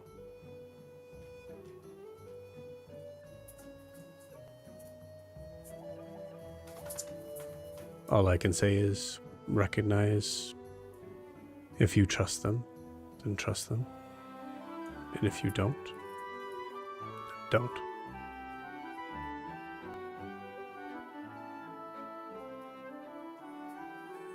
There's only so much evidence that can be given in terms of the divine.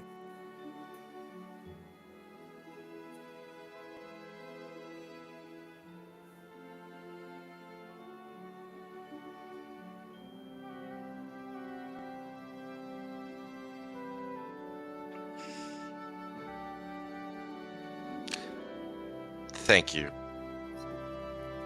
for your advice.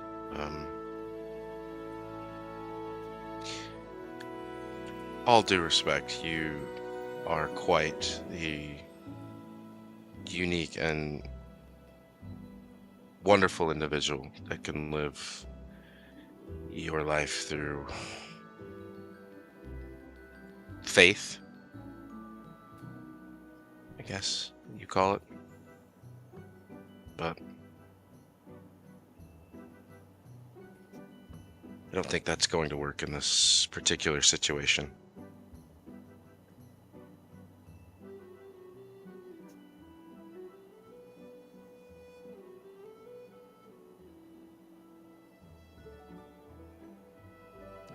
May I ask you a question, Mr. Alistair?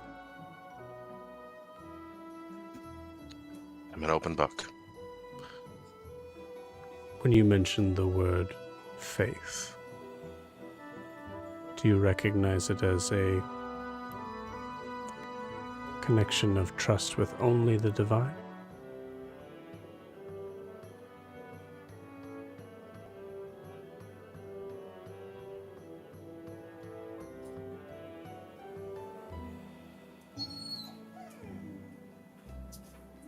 You're muted for some reason. No, I think in this particular situation, I use faith as a pleasantry, meaning that you're okay with the unknown.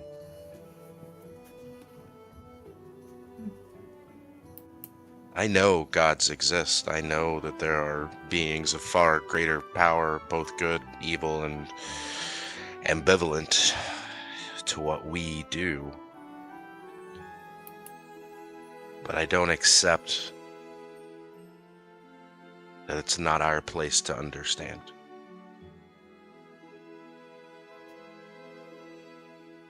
Absolutely, I understand that fully.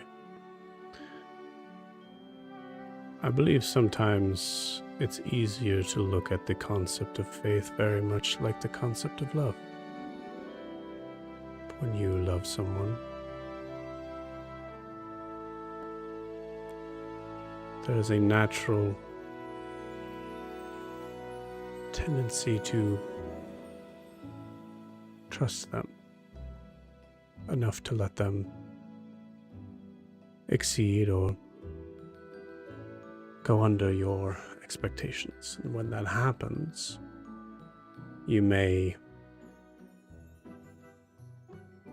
lose the ability to consider them to be reliable. You may feel that your situation with them has changed in some way, just as you would a lover, but you never stop loving that.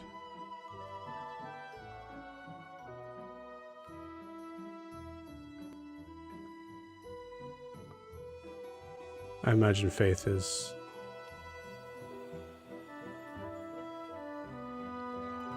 not a relinquishing of freedoms, but a relinquishing of expectation.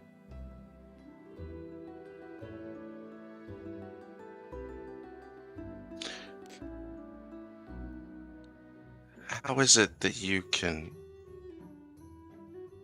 relinquish expectations of someone who,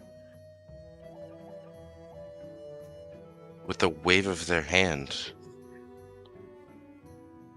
could lift so many people out of the harsh environments in which they found themselves, or with the same wave of their hand remove those that would belittle and harm and bring violence, and in some cases evil, on those very same people that they love as you said.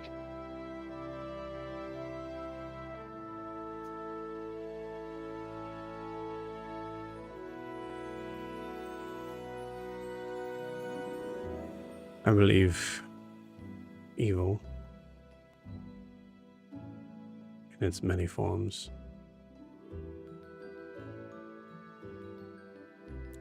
is a necessity in this realm, a yin to the yang. If there were beings that did the things as you mentioned to keep us out of harm's way and to lift us up when we fell down, then we, as a society, will never grow bolder, stronger, evolve. I see your point, and it's a very common one. In my viewpoint, why do you need a god to change the world?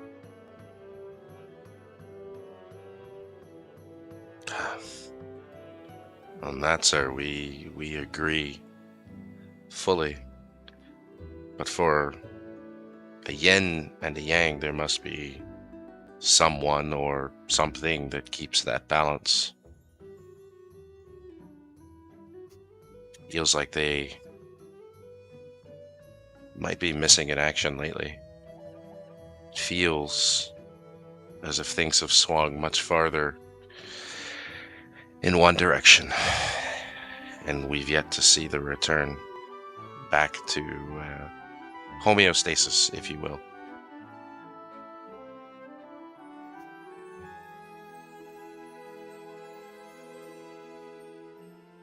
An evil deity is going to do evil things.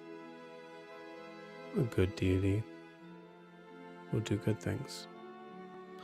When you're asking for where the figure is that puts the balance, in my humble opinion, as one man who follows one God, you only need to look in the mirror, Mr. Astor. We are the balance.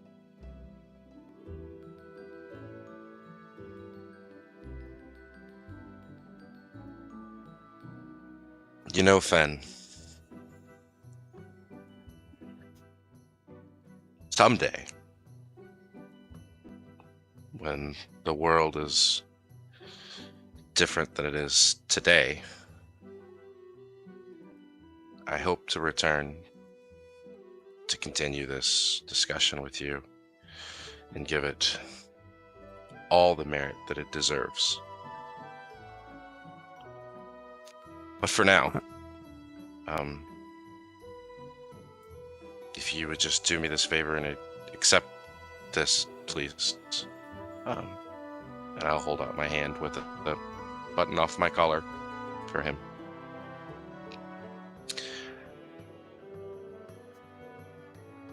My parents taught me that the world can be changed with something as simple as a button. And the idea that even the smallest things that we do can affect the greater has always stood with me. So please accept this as a token of my intention to return and either prove you right or wrong in your beliefs today.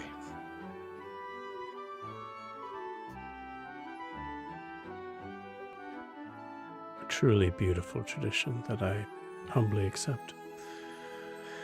It would be my honor to continue this conversation whenever you see fit.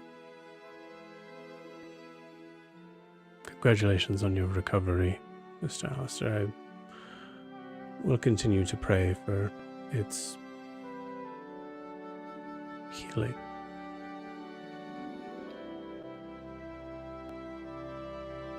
I would appreciate that, and maybe in your conversations with the aptly named Sea Bitch, you could see if she perhaps has any information on Undulith that you could share with me when we next speak. Very well.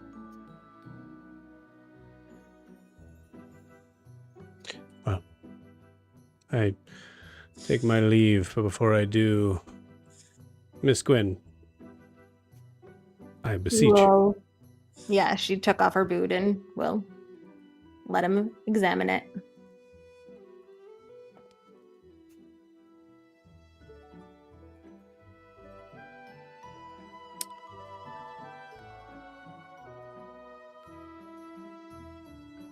Not bad, Mr. Alistair.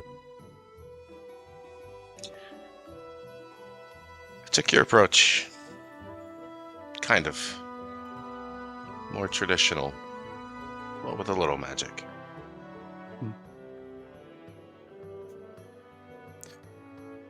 I'm going to change the dressing on this, All right. but other than that, should heal fine. Thank you. Next time, More caution. Yes. or less magic. Hopefully, nobody will have to cut my ankle open again. That was, Thank you for the alcohol, Alistair. That was the alcohol. Understood. It's a good disinfectant as well. It has medicinal effects, of course. Well, I will leave you all to it. If there's anything you ever need from me, you know where to find me. Good luck in Dair's Wharf, everybody. Be Thank careful. you. You see Thank you again, Mr. Blacktide. nods to you. Gives you kind of like just a look at the door of just like that sort of look that of someone who's like seeing your soul, and then takes his leave.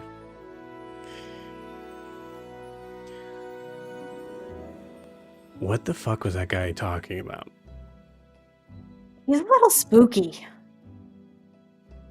That was just a stream of bullshit. Just. Anyways, well, you can walk. You can walk. Hooray. Ray. Gwen, are you going to be here today?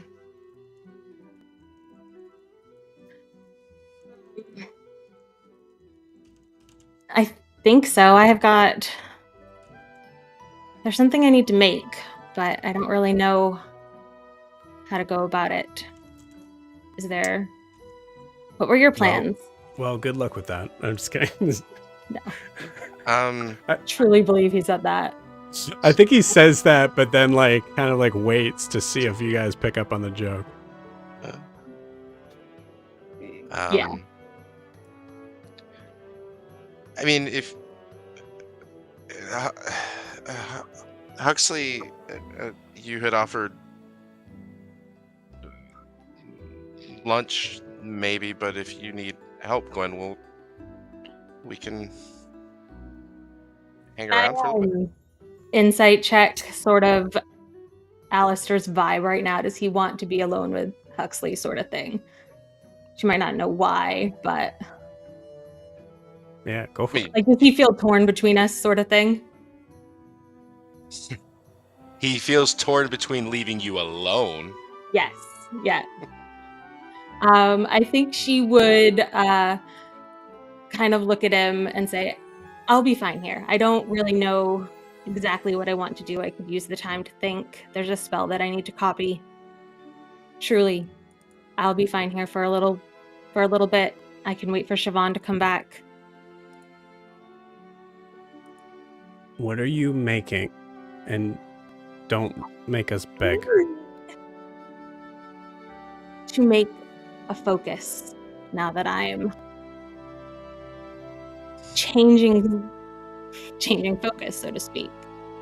And I have an item. I'm going to study Huxley for a moment. Look over to Alistair. I think he sees you looking at him and goes, "Continue, Siobhan." That was a low blow. Just saying. But you're correct. And I'm going to pull out the crystal, the dominium. You see Huxley go, "Oh, shit. Okay. Yeah, whatever you wanted to do today, Alistair, no thanks." And like comes over to you, and like, "May I?" Gwen's just going to do like a little Yeah. Alistair. And then Gwen's going to say, I would like to sort of try to make this into a quill, like a crystal calligraphy pen. She'll pull out her calligraphy set so he has an idea. Okay. She's got some pretty crystal-y ones in there. Okay. So, not the typical use for it, but yeah. I would think by now you'd have realized we're not very typical people. I was saying that as a compliment, honestly. I'm just I tired took of as one. Yeah, of how many. Do you guys have this at the Ludus? I imagine you do, and you're just using it to create like fucking fireworks or something. No, I She. found it in Morocco when I was there. Before we get much further into this, Huxley, you do understand she's not looking to turn this into a piece of furniture, correct? Yeah, I got that. She's looking to turn this into a tool. Continue.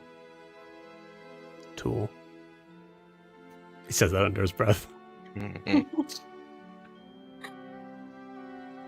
I don't know much about it, but I do know that it helps to focus or enhance magic. Yeah, along with a bunch of other things. Yeah, I think we could probably. I mean, making a quill out of this would be pretty easy. The question is if I could make it. If we could make it. I do think I have to be involved, but I will accept help. I mean, I think the first question you'd want to ask yourself is if you want the Dominium amplifying the power you're putting into your quill or amplifying the power coming out of the quill. Why not both? Why not both, Huxley? Okay. This is Gwen. I don't know if you've fully met her yet. Yeah. All right. Well, it's a little trickier to do that. I think we would probably have to take a couple cracks at it to really even possibly get that. Where is your adventurous spirit, Huxley? Listen, I'm all for it. I'm just saying what I was originally going to say is that if you were interested in keeping this for other things, truly countless other things that you could do with it, we could probably break off a piece that is enough to be able to do what you want and keep some left over. But if you're wanting to make sure it's doing, as you said, a extended amount of input and output, it might take a couple tries.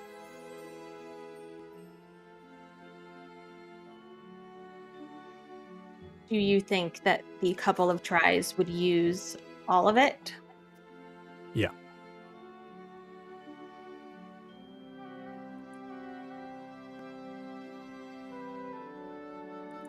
This is a decision. Unless we get it on the first try. and this is ultimately your decision to be made. Whose other decision did we... And as insightful as Huxley can be in these situations, please just remember that this is yours. It's not Huxley's. I don't think he was saying that at all. And there's something to be said about keeping a little reserve for the unknown and discovering that later. Did you hear that, Huxley? I did hear that. Did you hear that, Alistair? I certainly did. You understand why Gwen is such an amazing and wonderful human being? Tiefling? I think he's starting to. Man, give a guy a ability to be able to walk again. He wants to butt himself into every conversation. I am willing to do whatever you want to do, Quinn. I am very interested in how this turns out. I haven't been able to work with this substance in some time. You've worked with it before? Yeah.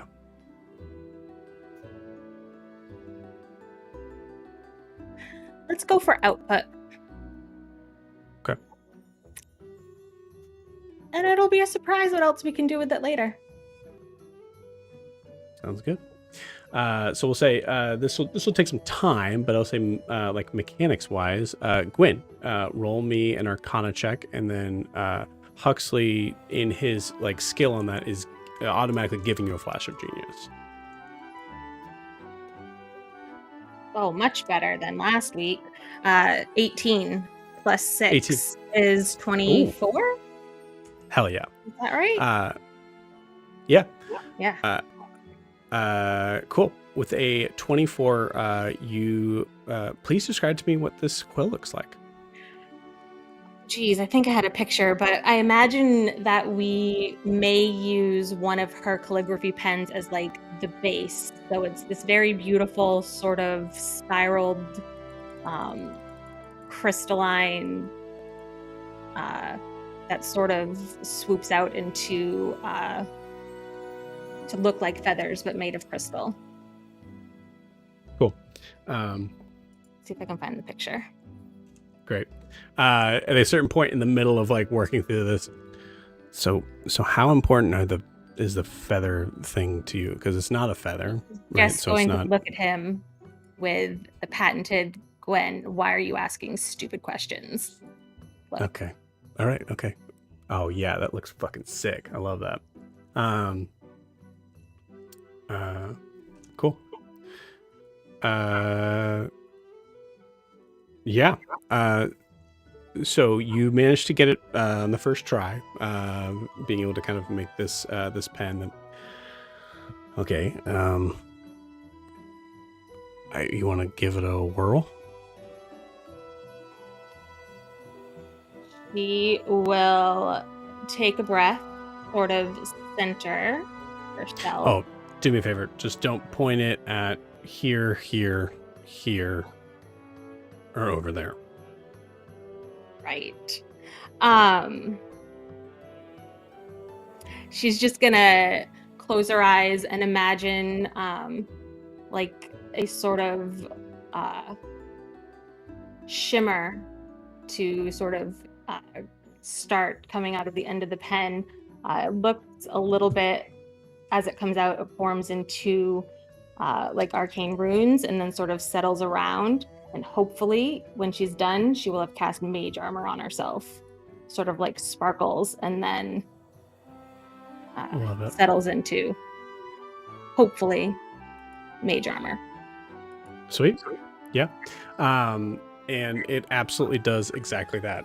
As that comes over, you actually notice it becomes a, like, there's a like whitish blue sort of sheen to the armor that in any sort of version. Did you have mage armor before this? No. Oh, okay. Gotcha. That was one of the spells I assumed that like a first year Ludus student would learn and how to like. Right. So I'd say it looks a lot different than you probably cast it at the Ludus, like learning it when you were Yeah. trying to figure out what class you were going to. Yeah, as you do that, you notice that it also seems to feel like, I think the armor itself kind of feels a little more form-fitting. I think when you remember when you were kind of casting mage armor before, it felt like armor. Like it was the idea of like, I have to imagine the concept of armor, and therefore like you were just like truly weighted down. This feels perfect. You feel exactly the same. You still have a healing ankle, but it's and which mechanically at this point, because of that crazy roll, will no longer affect you mechanically. Yeah.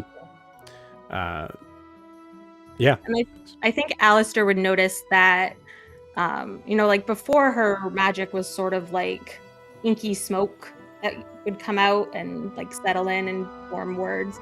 Now it's a little bit more delicate and still sort of fiery, but more of like a green-blue sort of sparkly fire sort of stuff. Nice. Yeah, I imagine I'm standing right next to Huxley, and as she's casting it, I'll be on his right side. Yeah, I will slip my hand onto his hand, and just as she's casting it, just whisper, "So beautiful," which will probably throw him for a huge loop. But yeah, it will. You slip your hand onto his hand? yeah, like to hold his hand. Because honestly, like I see magic, so I think her new casting and the way I imagined it and the way she described it is beautiful to Alistair. Poor man, so confused.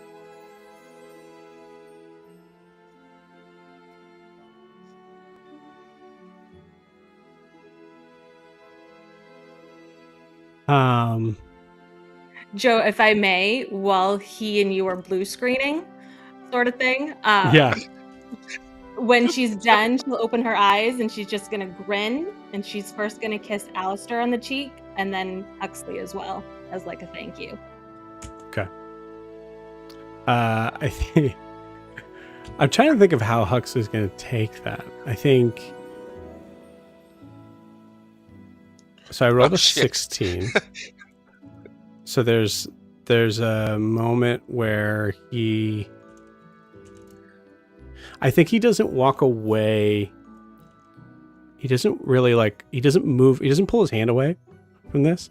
But Gwen, as you kiss Alistair's cheek and then kiss Huxley's cheek, give me an insight check. I just realized where Huxley's gonna take this. Where do you think he's going to take it? Shoot, I was muted. But I got a natural 20, so -2 is an 18. Jesus Christ, gang.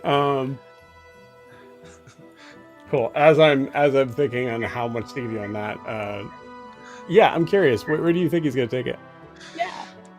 I mean, come on. If you see two people that you're pretty sure already one has feelings for that person, and then out of the blue they come up and grab your hand while looking Little at that menage a person trois. Yeah. Yeah. Then she kisses you both. Yeah, and then she kisses us both. Yeah, that's funny. As she walks into the bedroom. Yep. Right. I don't think he takes it that way. Okay. Because he well, I'm not gonna tell you what he thinks. Well, I don't know. You got a nat 20. Alistair, Huxley is, when you kiss Huxley's cheek, the man isn't like physically cold, but I think you actually like notice like a like weird sort of like flop sweat sort of situation.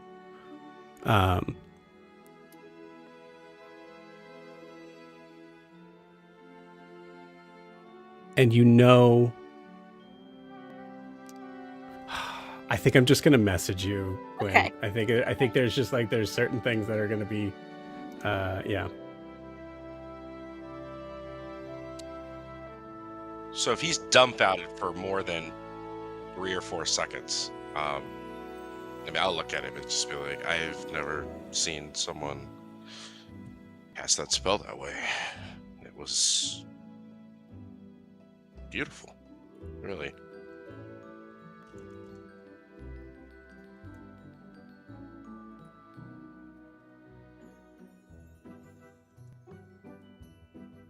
Okay. So I think what she would do is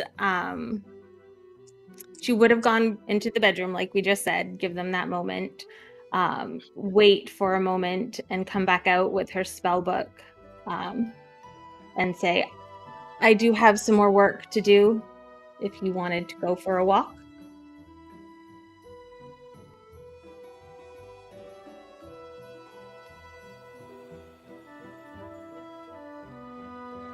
You both helped me a lot today, so I appreciate it.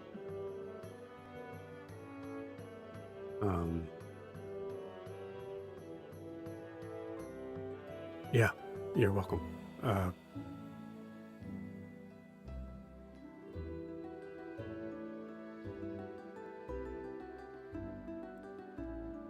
I need to check on some things in here. We need to up security around here anyways, Yeah. with knowing that there's some stuff going on in the with eyes that are around. So and I need to make sure that it's also Nalani proof so that he's not an idiot and trips it accidentally. So I'm gonna work on that. But Alistair, you should what?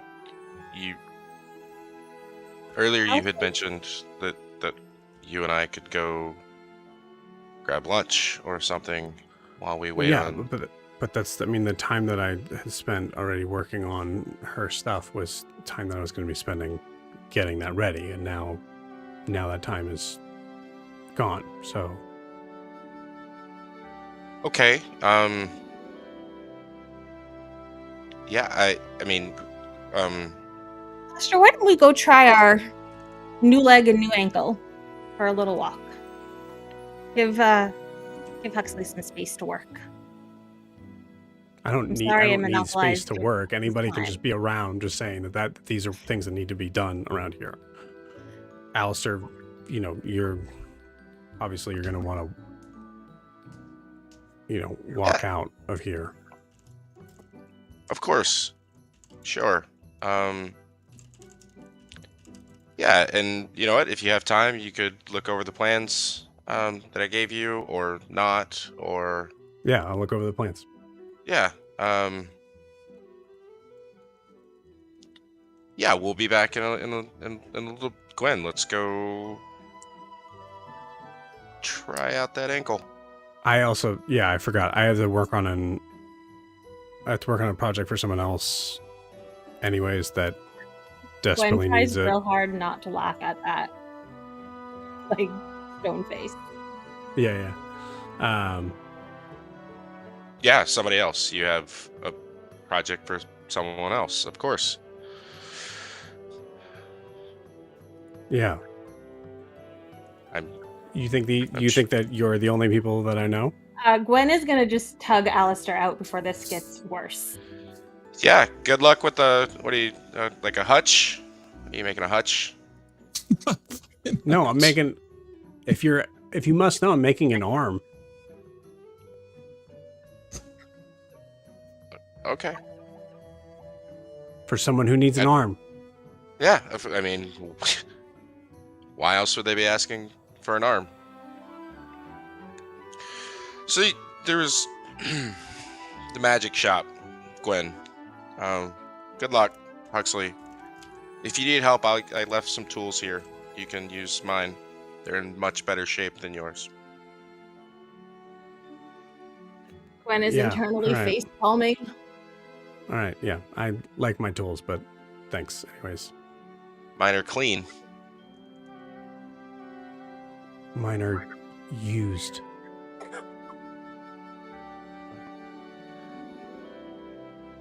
Gwen? Yes, let's go.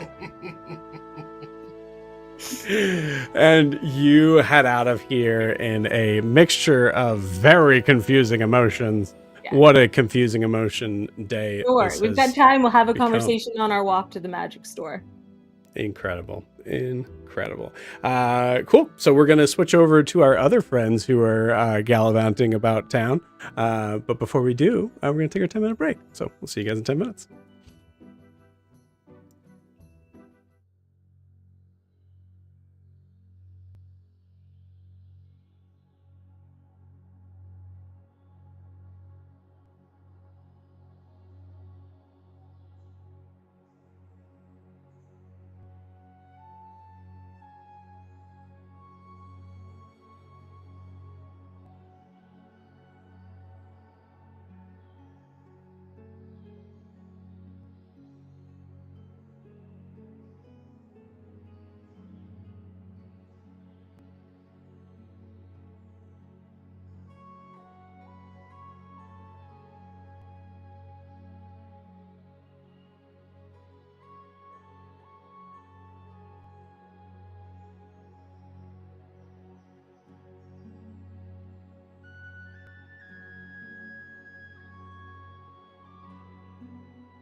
All right, we are back. Cool. So I think to clarify one thing, as we kind of mentioned this during the break, Siobhan, you are seeing. Let's go ahead. We'll handle this now so that we know what we're handling here. You are seeing Gwyn and Alistair leave as you're coming in. So let's go ahead and just RP that now because I figure we'll. Might as well just do that now.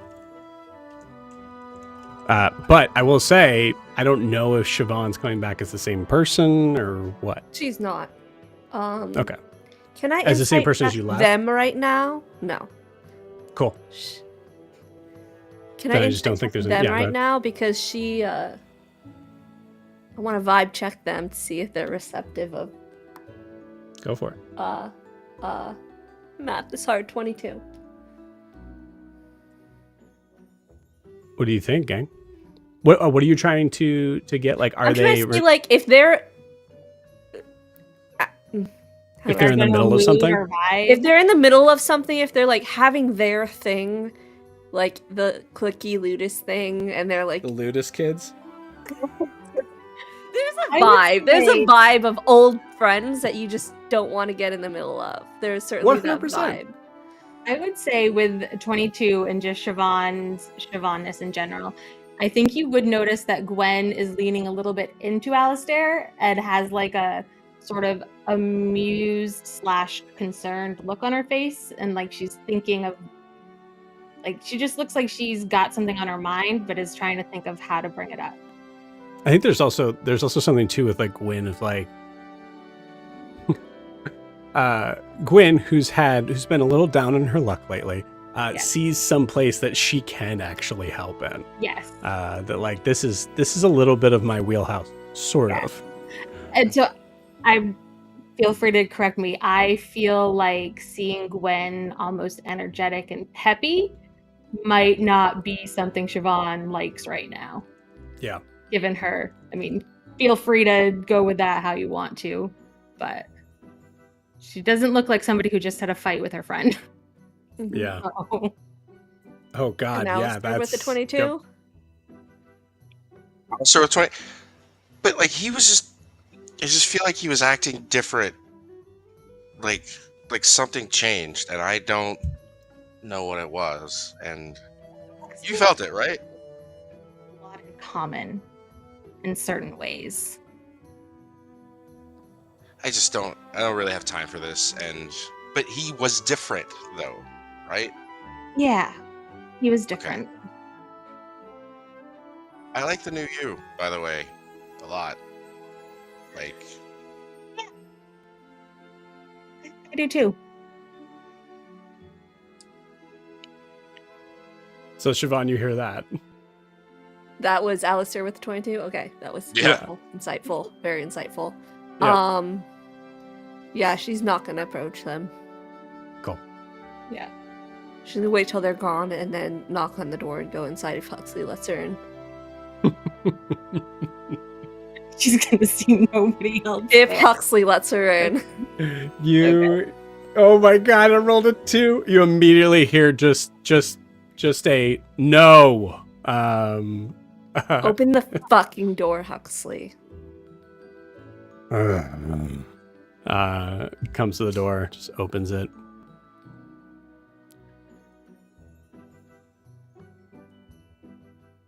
I don't give a shit. Just come in.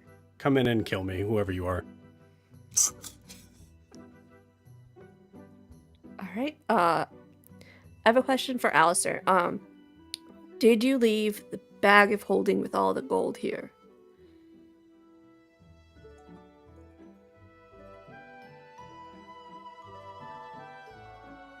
yes, Okay. Well, wouldn't have all the gold. it would not have all the gold. Yeah, I figure we mean- probably took enough for shopping. Well, we had a lot of gold Handfuls. from the island too, right? Like there Yeah. was a separate Mhm. pool of gold. I don't remember. I'll look back in my notes to see how much, but most of the 3,000. robbery gold is there. As we're working that out, we're going to pause you there and take a trip with our friends Yori, Fenrir, and Io. As you guys are walking through the streets of Dair's Wharf, bright early day, Roll me a perception check. Okay. So, why did they keep talking about the Underdark? And, like, they kept referring to your wand, but you don't have a wand. Little man, they were talking about sex. They wanted to have sex with me for some. Maybe I know. I was just messing. I mean, look, I lived. There's this. It's just the. I don't want to talk about giants, but there's not a lot of privacy, and I'm aware. So. Yeah. You can't not be aware. Honestly, I was kind of thinking about that. I mean, you talk about pit fighting and killing shit and whatnot. I'm not gonna treat you like some little boy. Thanks. Yeah, he won't treat you like a little boy either, because that would be very weird. Appreciate it, Wooly. Wait, does he not like the nickname? Do I need to think of a different one? You just fill in what you want. It's fun. That's what I do. Okay, that's good. So, speaking of, You feel a dip in your like writing as you. Yeah. All right. I got a 21. and I got a dirty 20 myself. Not bad, gang. Cool. As you guys are heading towards the Clouds District, you are, assuming that you're trying to kind of make your way in the busiest sort of streets as possible, rather than having to go down any back alleys, because it's still dangerous even in the middle of the day. So as you're doing that, you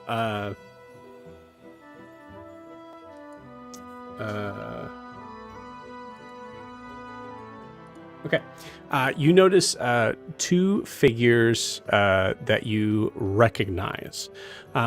They are standing kind of just on a street corner. You notice one of them is the sort of cowboyish figure that you had seen before, and the other is the tabaxi with the hat. You notice both of them seem to be in conversation.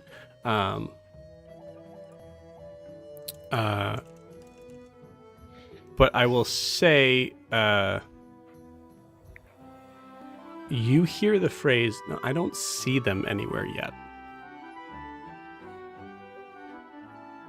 And we'll say you hear that from Harper, from the tabaxi. All right. I think hearing that, Augustus, because that's my cover name when I'm in the human form, Okay. I'm going to go ahead. Augustus is going to make his way over, and I think he's going to say, "Hey, little man, they look familiar. Real familiar." And I think with that, he overhears that, and I think he just straight up says to Harper, it's like, "Hello, ma'am. You guys look a little out of sorts. Wait, do I know you from somewhere?" Oh. No, excuse me for one moment. You're, and it's pointing at Yori. Yeah? You were You were bigger, but yeah, okay. You were. Yeah. No, wait, I'm undercover. It's not important. It's not important. Okay. Did you see me throw that guy off the roof? Oh, sorry. Go ahead.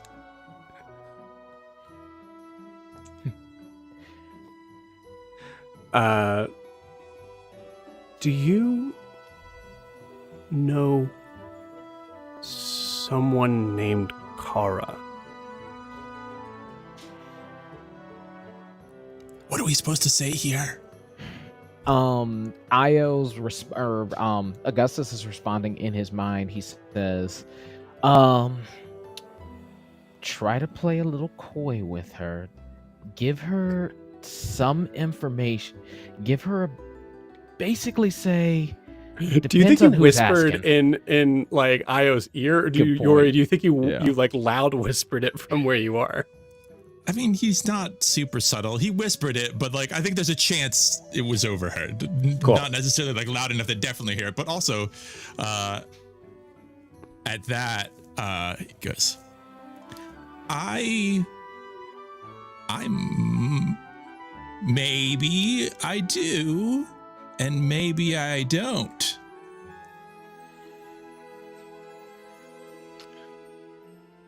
Okay. Right.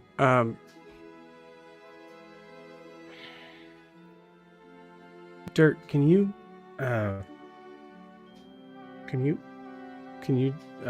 you see Dirt, I'm like, Jesus, okay. That's not the accent, but yeah. Okay, I got it. I'll leave. You see him kind of like walk off. Okay, for real. Not like, do you know of like the legend of Kara? Like, sort of like, do you know, is she alive? Insight check on crap. Harper. Harper. Why did I forget She that? I hasn't. know her She name. hasn't said her name yet. I don't think to you. So Right. But yeah, I'm making an insight check as she's asking, and what I'm wanting to glean specifically is I'm really trying to figure out what kind of emotions is she putting out. Like, is this, hey, dangerous fugitive we're trying to catch, rival gang member she's trying to catch, or this seems like somebody that she's concerned about? roll an insight check. Okay. Thank you for being so good to me today, Dice. That is a 22. You read this as someone who is You read this as someone who is asking a 14-and-a-half-year-old boy in the middle of a crowded street, hey, do you know this figure? Did I see this it seems like it's sort of like one of those things of like, I'm not making this up. Other people said that they saw her. So it's probably real, but I need but you get the feeling that if you were to say, no, I really don't know her, I don't see her, she might take that as like, oh, okay, all right, I was imagining things. Like this is, that sort of thing. It's the biggest thing you get is desperation. Gotcha. I think with that, Augustus is going to cut in to the conversation. It's like, say he or someone else did happen to know, who exactly is asking for Kara? Harper. My name is Harper.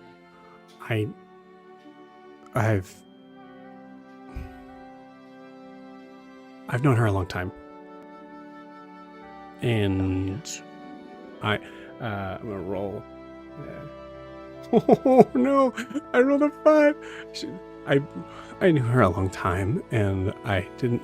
And I had heard that she was not here when I arrived, and that something bad had happened years ago, and so I kind of took it in stride, and I understood. And then she kind of came back, and I was just, it's hot on the street. You wanna go find some place? Oh crap! I know this is Dair's Wharf. I gotta rephrase. No, that. I don't trust you at all. I don't know. Yeah. You don't work for Marion, do you? What? No, I work Okay. for the. I work for Well, the I mean, Compass. she showed us a bunch of different people, and I'm trying to remember which ones. But you weren't one of them. There definitely weren't any people like. I've never met a cat person before, or sorry, it's Hey, okay. Little That's man. sorry, it's Yeah, not a cat. alright. It's Tabaxi. It's okay. It's Tabaxi. fine. Thank you. Sorry, I'm not. I haven't been around a lot of cities. It's fine. Okay. You're young. Oh. It's fine. Okay, so we should have been a little bit more cautious, but it sounds like we let a little bit of information slip out. Harper, right? Yeah. I've known her. Okay, all right. I've known her from the orphanage. If she was alive and we knew her, is there something you want us to do or say to her if that's the Guys, case? I haven't gotten like any sleep the past couple nights. I don't. Are you worried about the sky writing? Because Oh god, I completely forgot about that. No, clearly someone just playing a okay. trick. Are you sure? I mean, no. I don't know. Just tell me she's alive. Just tell me she's alive. Sorry. But now that you sorry. said it, I'm I can yelling just, at a I'll just child. say it. I'm just yelling at a child. Hey, calm down. now I don't think she is alive anymore.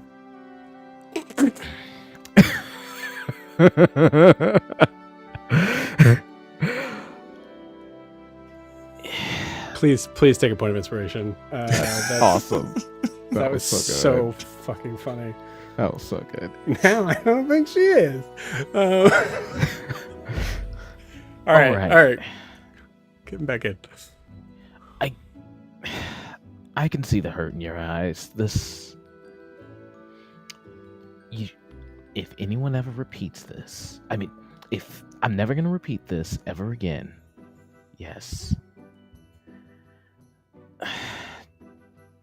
If you want to see her, I can try and see what we can do. Does she see me? Does she know that I'm here? It's been wild for her right now.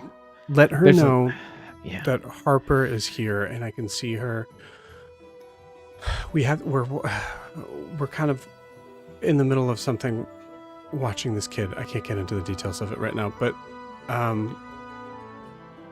just have her meet me at the compass. Meet you at the compass. Okay.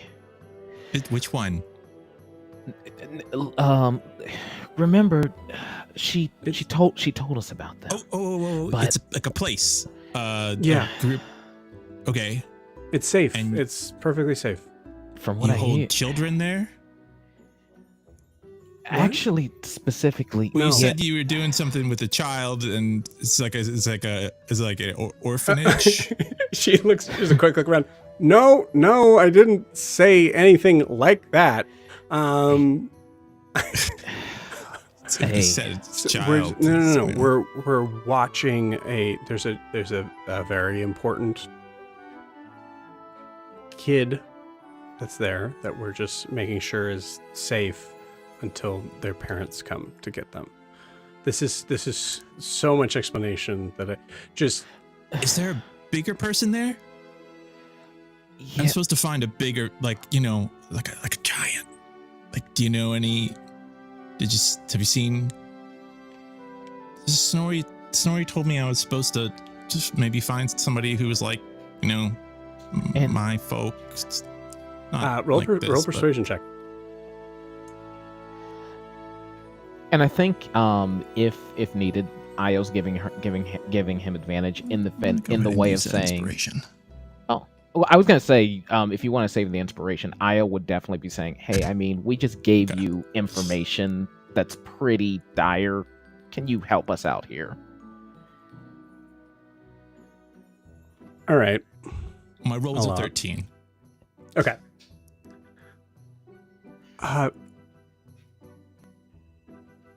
Does a half giant count? Just anybody come to the compass and I Maybe. can explain and Okay. talk to. I can't. And you want, if we knew Kara and she was alive, you would want her to come with us to the compass.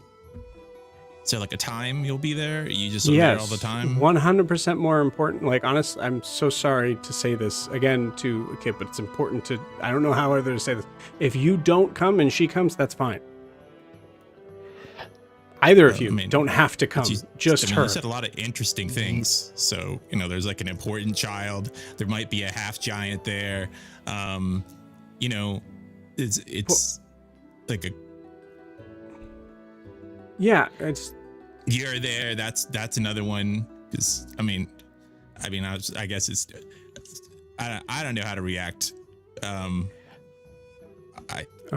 think you look cool. Hey, I think I look cool. Yeah, like your hat. Okay. Like your. Thank you. Cool. Now is looking at Io like, please clarify. Please clarify. What? Think she thinks she's look cool? No, not at all. Not at all. It's just like there's the version where she's like looking at you like, okay, that's right. You're a kid, and I just told information that was not pertinent at all to you. So just like now looking at the adult and going, right. Okay, I think with that, Io is actually picking up on that, and he's like, well, he was already kind of thinking about things, and then he says, all right, thinking about how long it's been, do you think he does look at Yori, and just a quick mental message, and he just said yes or no, or nod yes or no. Do you think Shiv's done talking to her guy, or do you think they're probably still going at it?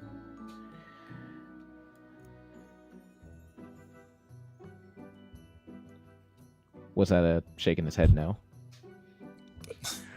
But yeah. Yes means both.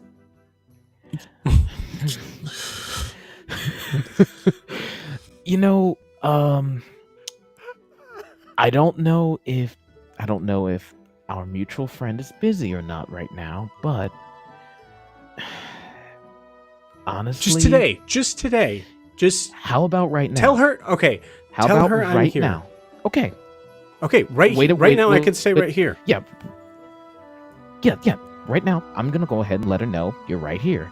And then he just sees, she just sees him like look at his hand, and then a mouth just appears on his hand as he casts sending and says, "Hey, Kara." Doesn't even flinch. Hey, Kara, a friend by the name of Harper wants to see you. I'm here with Little Man at our current location. This is directly during the kiss. So many confusing emotions. No, I When don't know what was the it timing would during? be. Yeah, that's The obviously- hard thing is this also does change your timeline possibly. Because remember, you guys. That's true. So truly, I think this is like right in the middle of your conversation with Hadrian. That would probably really throw her off. Compartmentalize it. Okay, then she would have never gone back. She would have gone straight to Right. Harper instead. She would have Right. not gone back to the warehouse at all. Makes sense. Yeah, we can switch that. It's not that big of a deal, I don't think. You just miss out on some Huxley just wrecking the place. Cool. Do you guys just stay there and wait for her? Oh yeah, definitely. Like Hours. Yeah, I- for a long time. Oh, I don't. think. Well, maybe not for a long time, but I probably would have just had some more questions about the whole situation. Now that while we were waiting, but if it kind of seemed like it was, we're not going to get a whole bunch out of her. There's also like if you're asking about like on the like Siobhan situation, Harper also knows like I can't tell you guys everything because it's not my place to tell. I don't know how much you know about like for you know for all she knows, you guys only know her as Kara. So there's like, so you also kind of get this sort of like sealed lip sort of thing of like I don't really know much about that. Gotcha. Okay, Do you know yeah. where the in that library is? case. Yeah, it's right. It's about 10 minutes down this street. You're gonna want to you're gonna want to go. You're gonna want to go a block north and then down the street. There, it's just a wider street. It's just safer. Just give me the address and I'll GPS it. Yeah. What? Never mind. I'm confused. Wrong campaign. Yeah. So, if you want to stay, you can. I just feel like we've kind of been, I don't know, I feel like wrapped up in a lot of this, and I just kind of wanted to do a thing for me, and so I wanted to go to the library, and I don't know what this is going to be, and Good. Plus, if they want to meet up and do friend things, I don't want to interrupt. I'll just be like a wheel or something. Honestly, no. You in a way, you kind of have the right of it. We've been so embroiled in helping her out with her own problems that let's take some time for us. In fact, we do this to you all the time, so yeah, let's go to the damn library. Cool. I hope you meet. I do want to go to the compass at some point, and maybe I'll meet you there. But I hope you and Kara don't meet up. And little man was right. You are looking mighty fine in that hat and the whole ensemble. Really brings out the color of your fur. Thank you kindly. What was your name again? You can call me Augustus, but it's a bit of an alias. Okay. Augustus. Thank you. Is she coming or not? She should. We gave her your location. Also, probably mentioned that you'd be heading towards the compass. So, you guys should meet up. You gave her my location and told me I'd be heading towards the compass? Point of basically whatever makes so sense. So should I be leaving now? Well, I would say that way she'll meet you here, but then if you're not here because you have to go, then she'll know where you are. I can be here for like an hour. Does that? Okay, well, maybe she'll be here. Maybe. Yeah. I think I did. Let's just lock it in. I did say meet at our location. Good. Okay. Great. Awesome. Make it easy. Incredible. Okay. I guess I'll wait here. Thank you. You guys have been helpful. Yep. No problem. Honestly, I hope we meet each other again. Yep. So, yeah. She's gonna insight check that. She got a 17. I'm not trying to be deceptive, so... Is she picking up a vibe? Basically, just a friendly vibe. You're totally flirting with her, dude. Yeah, you're absolutely flirting with her. Are you about to say I feel sorry for you? No. I'll say this then. Give me a persuasion check. Oh, God. Not one.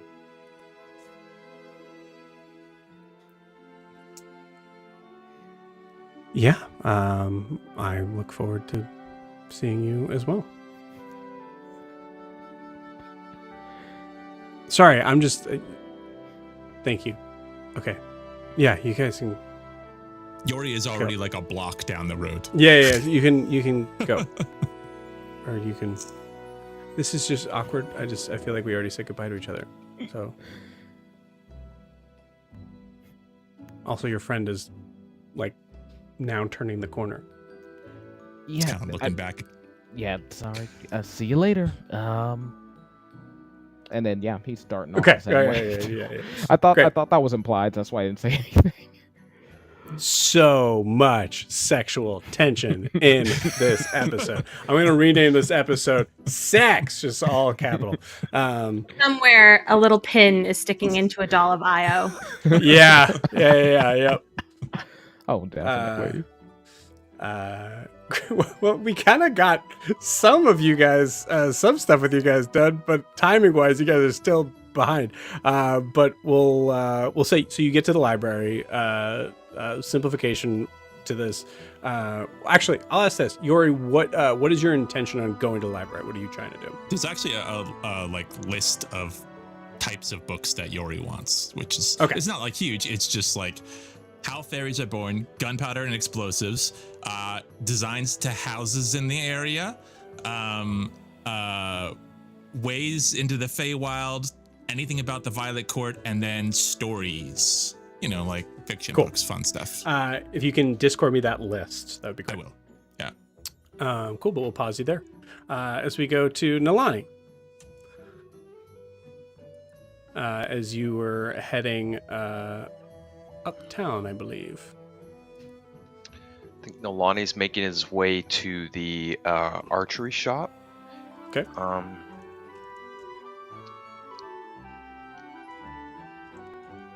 And trying to be as inconspicuous as possible, but hurrying as quickly as he can. I will say, go ahead and give me a perception check.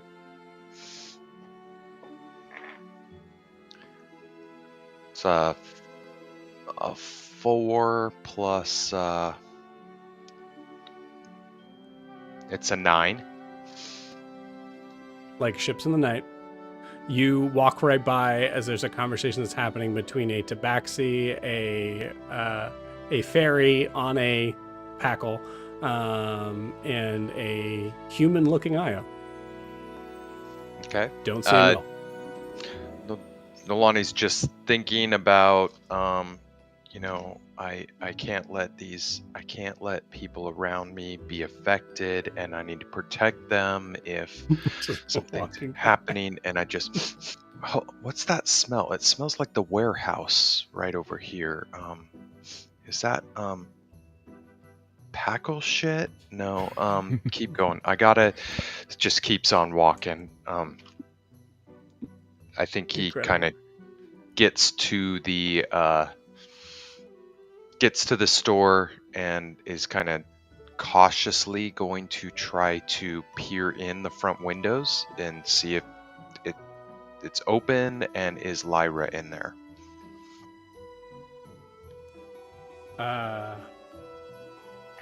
Okay.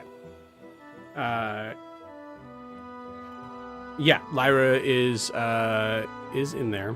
I don't think we ever settled on an image for Lyra, so we're still working on that. But yeah, diddle-diddle-diddling as you come in. Is she the only Hi, one? welcome to the. Hi. Hi.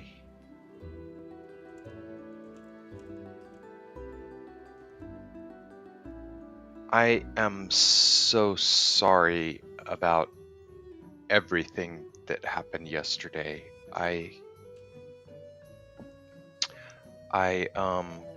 realized. Oh yeah, me too. I was a little short with you. Stupid thing. I was a little. I could have been nicer. You were perfect, and I was an ass, and No. I don't normally have feelings like this for someone as beautiful as you.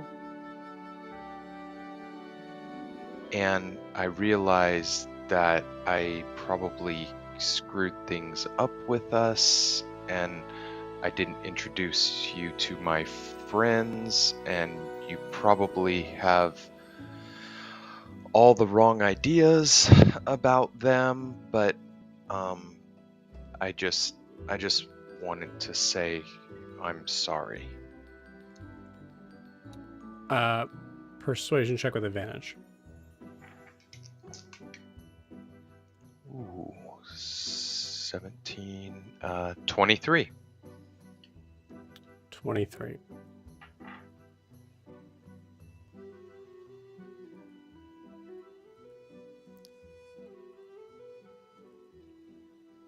Listen, if this is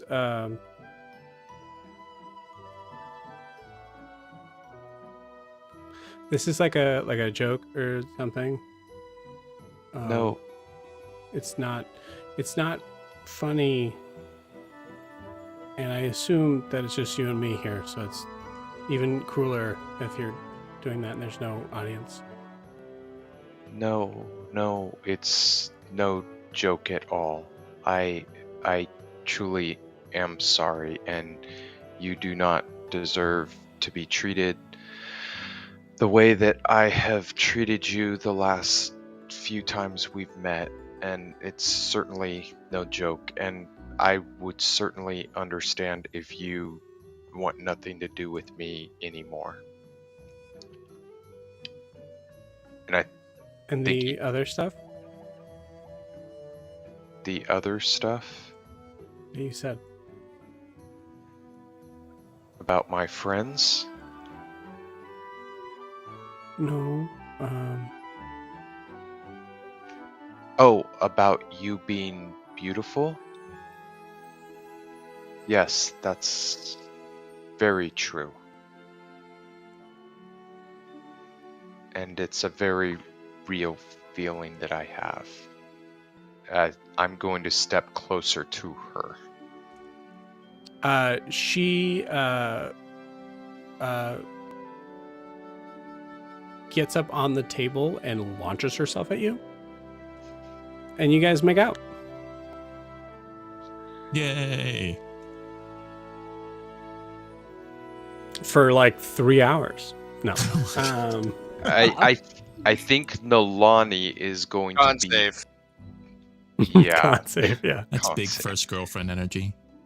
Yeah, I think Nolani, this is first girlfriend energy. It's like very much like junior high, like from his point of view. Like Yeah. There's this the is PG at best. cool. I love it. I think there's like certain points too that there's like this is so dumb but there's like certain points where I think she pulls away, pushes you off. Okay, sorry, that was and then just goes and grabs you and then goes back into it. Yeah. Junior high. I think about an hour in, Nolani's like, do you think I should still have my bow slung around my shoulder? Yes. It's so much yeah, hotter. Okay.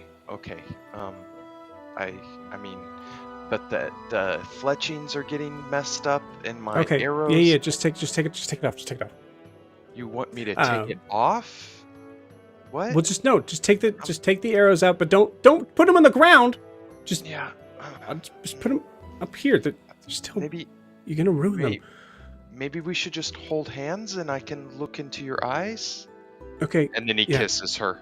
Yeah, great. Shut up. It goes right back to it. I would say like a full hour goes by of just full PG stuff. I love that. That's so great. I think there's a certain point where you guys realize you're like you have no more saliva. And not one customer has walked in. Not a single customer has walked in. Actually, sorry, luck roll. I will roll for it. Yeah, not a single customer has rolled in. I didn't pretend in that roll. I did. It was a 12. Okay. Yeah.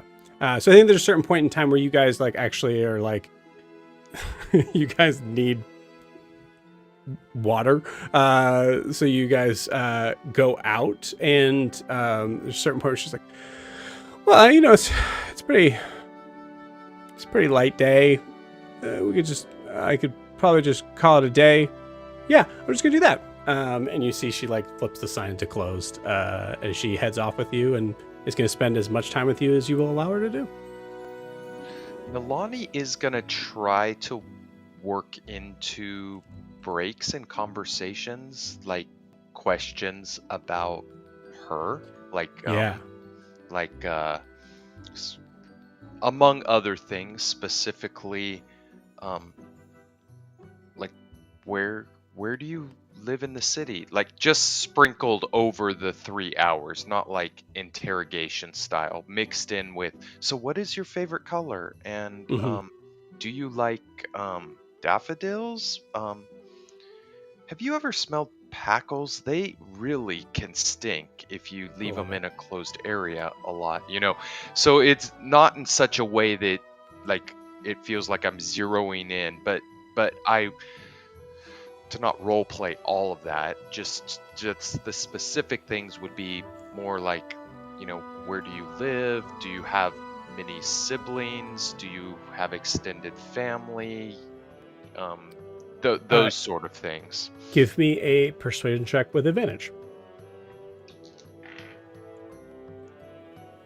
That is only a That is only a 14. Okay, 14 is enough that she'll tell you that she actually lives in the Heights. I don't really like to talk about it too much down here because I don't feel comfortable up there. I feel much better here, but I still live with my family. They're very, we kind of all live together. As far as siblings, I have a brother and a sister. They're both younger. And I really like wheatgrass, actually, as instead of the lilies and things like that. Just my grandpa, he had a farm outside of Dair's Wharf, and we always used to, it just reminds me of that, and that's one of my happier times. So smell, flower is wheatgrass. And is it wheatgrass or is it wheat? Is that a different thing? it's two different things, I think. I meant wheat then. I'll so look it up. Our wheatgrass goes into smoothies, and wheat is made into bread. Wheat is what she meant. Yes. So as kind of a follow-up question, he's gonna say, so does your family know Hadrian? Is that why you have an invitation to the wedding?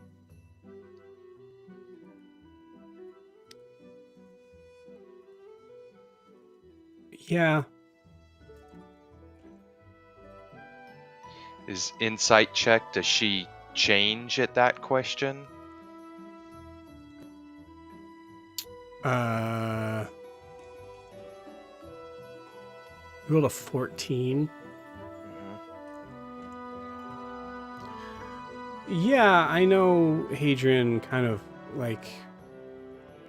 not directly.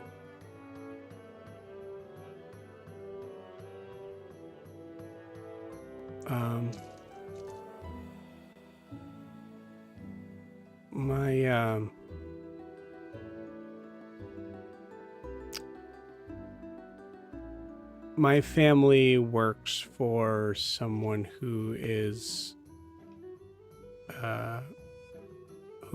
works with Hadrian sometimes. I think he changes the subject to something else for a while, and then probably comes back to, so will I be meeting your family at this wedding? Yeah, they'll be there. Well, at least my dad will be there because he's pretty close to the Moradans, so he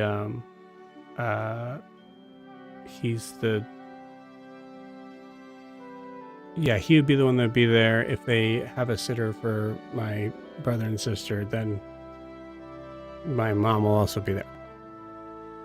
And she dropped a bomb there. Meriden. I think it's a Moradan again. Meriden. Right? Or am I screwing it up? Meriden. Meridans. Meriden. Yeah.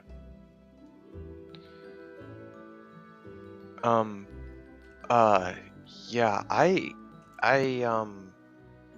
I really think we should work on what I should wear. He gets very self-conscious. Maybe I know my friend Gwen was gonna help us, and she's really good at helping pick things out, but I don't know if we should wait to do that. Do you know where we could go shopping to Yeah, get I'm happy something? I'm happy to help.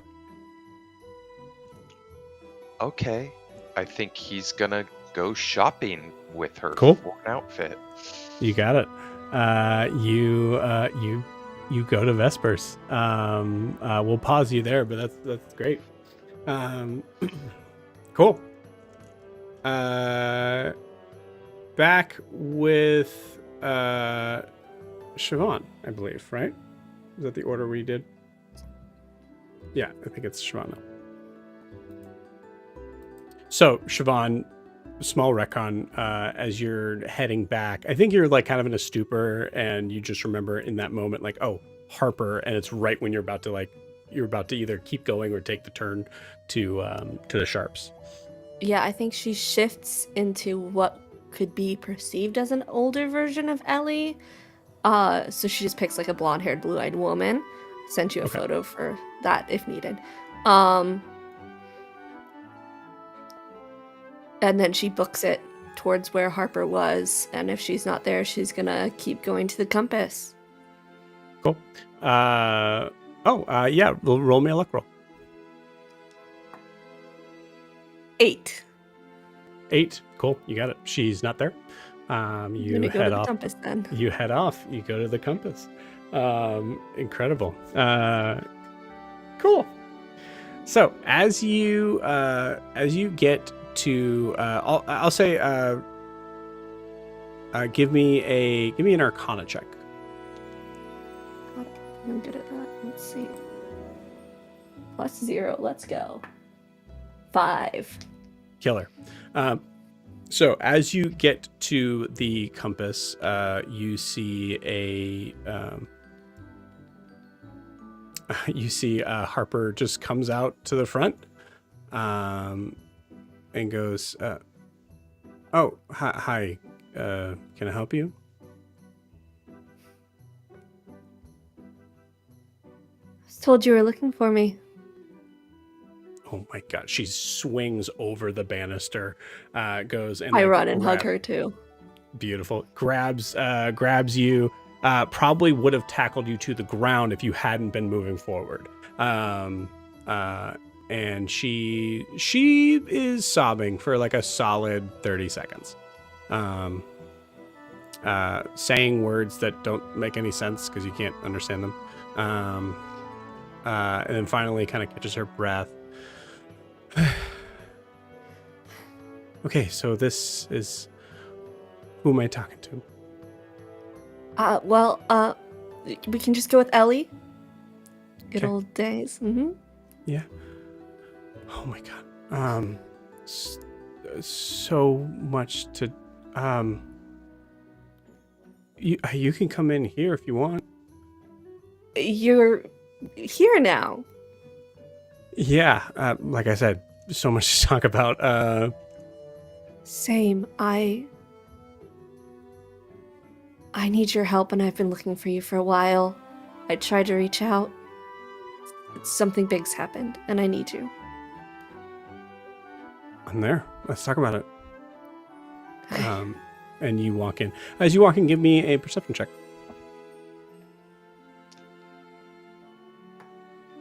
17. Incredible. So, they 17. As you walk in, you see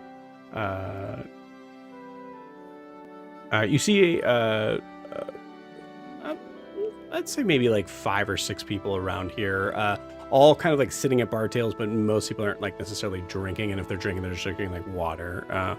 It seems like they're kind of in like waiting for something, which is possibly like a it looks like some people are kind of like on call. You see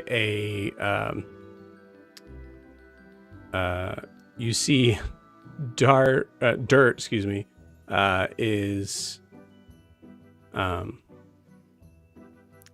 taking out a knife and is doing the 5-finger like thing on the table. There's a name for that. I totally forget what it is, but and seems to be entertaining a guest. As you are looking over at that table, you see there is a small little girl that is watching this and just like kind of like sitting here like this, just kind of mesmerized by it. Like a couple times you hear the phrase like faster. Okay, now backwards. Faster. How old does she look? She looks to be probably about maybe 6 or 7, I believe.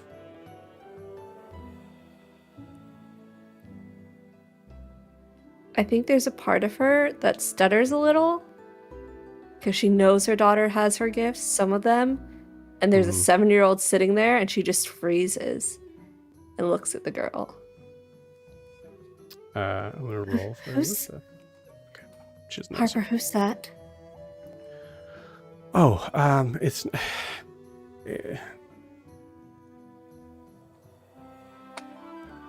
it's a long story. I'm sure it's not a big What's her name?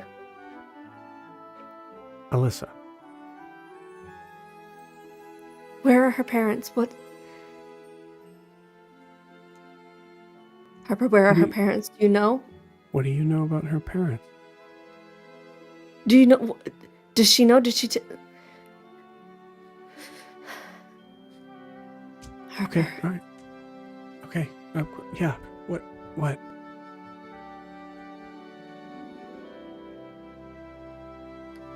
Do you know her parents? Yeah. Or is she they're missing? Is she? They're they're coming? yeah, they're coming. They're on their way to get her.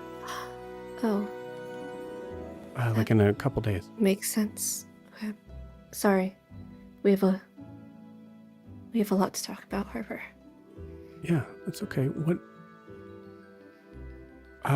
Okay. So yeah, I guess we'll start from the beginning. And I do, with starting 7 years ago. Mm-hmm. What happened? All the way up until I don't tell her about the meeting with Hadrian because I know how much she disliked him. Incredible. That fucking dick. Oh my god, I fucking knew it. I knew it. Okay, so you're back, so that we could probably get some proof on him and just get him in jail, or better yet, someone accidentally stabs and No, this, Listen, no, I need to find my daughter. Right? That's No, I what know. I need to do. Yeah, Right. I don't understand. think he had anything to do with it. I need to get information on the draft-ins, on who was transporting her, on what happened in the transport. On the draft-ins? Oh man. Okay. Yeah. They're the ones who do this sort of transport. They're the ones who would Yeah. work for someone like Sahib. Right. Yeah, I mean, we've been he's encroached in our stuff too a lot. I'm always going to be helping you out no matter what. Have your people But- heard of anything? As far as like anything with that, no. But like there's some issues with the law as far as in the idea that what he does, if they can't prove that he's harboring slaves in Dair's Wharf, then as long as he's doing it outside the city, legally it's okay because it's out of their I know. range. I just... Something...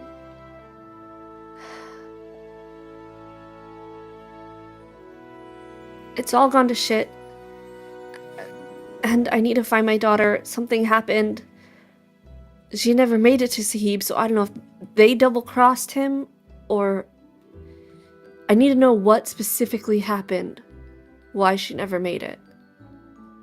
Okay. All right. Does she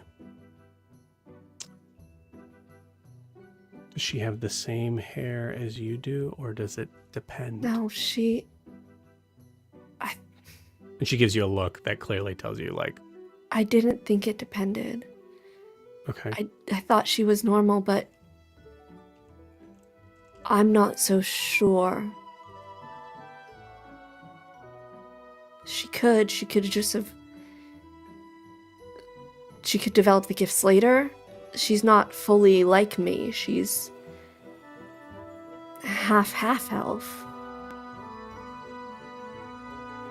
Right. Okay. Yeah, I mean, I can, they have, we have people that kind of, the plebes, essentially, they usually are kind of in like groups of 3, like going around the city just to, check in on things and trying to kind of like uphold some sort of sense of not killing each other. So, I can always make sure that they're on the lookout for that type of thing. I will talk with Ida, but her hands are kind of wrapped up in this situation over here. And as she says that, all of a sudden, Ave was, "Hi, I'm bored." Hi, sweetie. "Hi, you're very pretty." Not as pretty as you. You're gonna grow up to be a heartthrob, aren't you? I don't know. You're bored, you said? Your friend's Yeah. not... Well, he looks a little boring. Well, yeah, he's like stabbed himself once and then he didn't want to do it again. So there's really not much else to do. That's a little silly of him. How about... And she's gonna pull out her daughter's doll. Do you have any toys to play with? Mm-mm. I have his wand, and you see Harper. Honey, what do we say about the wand? That's really cool. So you do magic? Yeah. Yep. I have a secret to tell you. I'm really good at it. Really? Well, I'm just learning, but I know a thing or two. Can I see? I didn't pick any really good. Actually, I'm going to silent image. I'm trying to think of something really cool. I'm gonna silent image Magpie. Okay. Cool. This little guy I met while I was traveling, isn't he cool? Just make sure.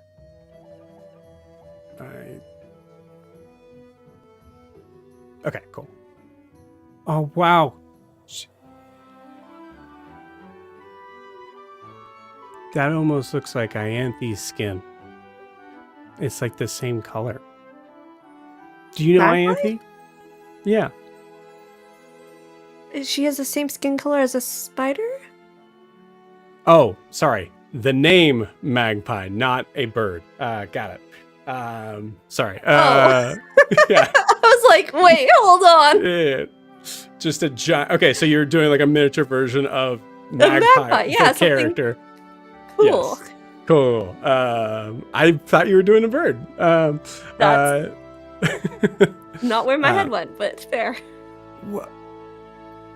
Wow. What is he? Why is he carrying so much stuff? He just travels around the deep, dark woods and trades all kinds of goodies and cool things.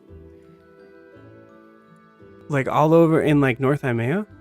Yeah. I wonder if my sister's met him.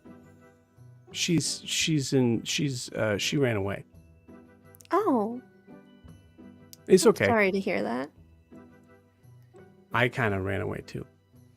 That's what I gathered. Mm-hmm. Did you have fun at least? Oh yeah, I met a half giant, a cat person, and then Harper corrects it. Leonin. Yeah, okay, that. I met a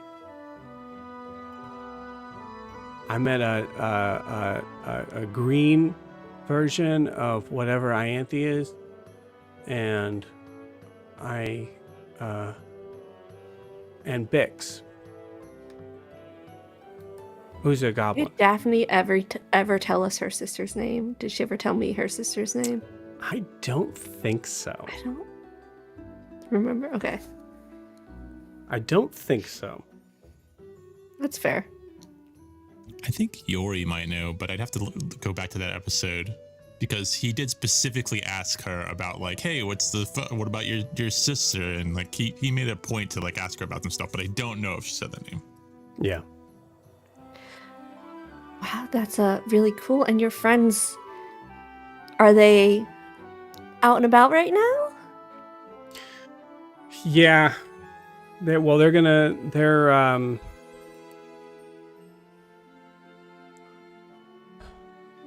Ianthe was just here and we had breakfast. And she dropped off Ewolf. He's over there being all mopey. Oh, he doesn't look very fun either. You know what we could do? You could freak him out a little, and I'm just gonna message in Ewolf's head, in like Leonin, just to freak him out. I don't know if he speaks Leonin, but I'm just gonna He say absolutely something like, doesn't, "Stop but it's being even pouty." better. Yeah. Yep. You just hear like a deep, just guttural roar from Titian. What the fuck, man? And you see him like get up and walk out. And you see like full belly laugh from Melissa. He thinks Titian's here. I That's did. funny. I don't know what a Titian is, but I made it sound like growling in his head. He's a cat person. Oh, okay, the Leonin. Again, Leonin. Yeah, that's what I said. You see Harper go, okay, Alyssa, I'm gonna talk with I'm gonna talk with Ellie a little bit more. Adult talk, okay? And then we will do whatever game you want to do. As you see Harper full on failing at like the idea of like saying to a child, whatever game you want to do, and her just being like, yeah, Hey, okay. Alyssa, Mm. hold on to that doll, and I have a really pretty shiny hairbrush here.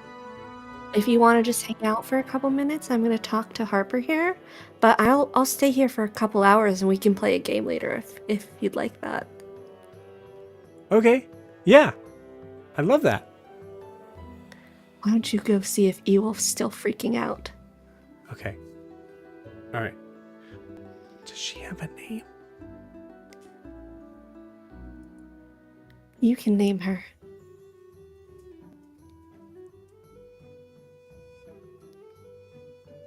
I'm going to name her Glitterbug. That's a perfect name. Okay, come on, Glitterbug. And just like starts, you see she starts brushing like the hair, like it's like she's like washing or something. She's just like not paying attention. Just Ewolf, look what the nice blonde stranger gave me. And just walks off. As that happens, give me a religion check, please. That's not bad. 16. 16.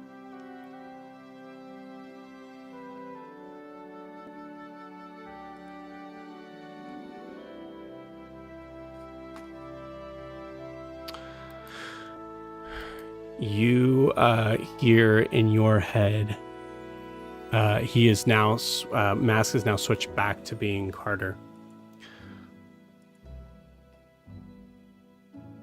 I think we need to leave here right now. I can explain later, but we need to go. We need to go. You can bring Harper. We need to go. Trust me. Please trust me. I can't. Why? That's not a little girl.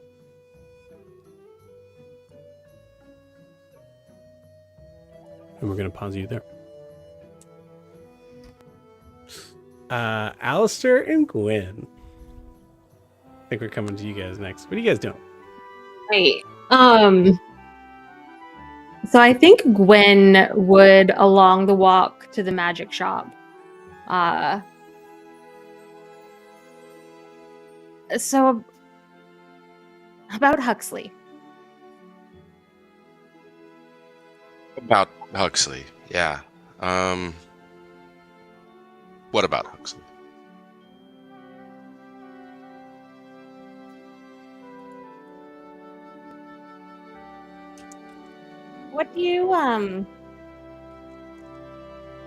What do you think about him? Aside from the whole cool artificer stuff.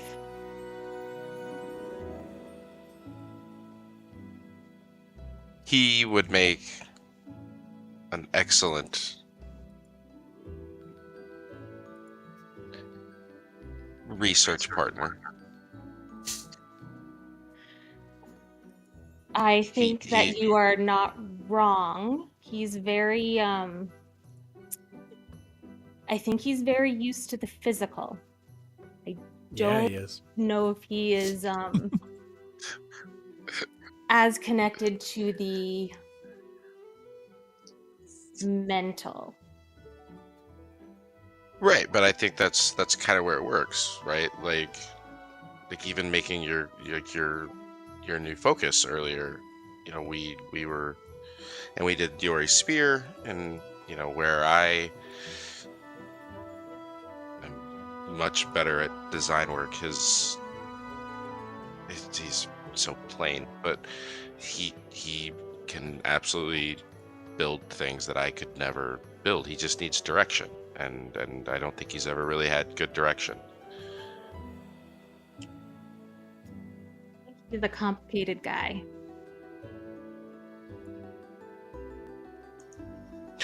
And I think He that you is, two have but I think you have a connection that I don't know if I've seen you have that before. it's not often that we meet people that are as similar as we are. It's just nice. Besides, I mean, I'm complicated myself.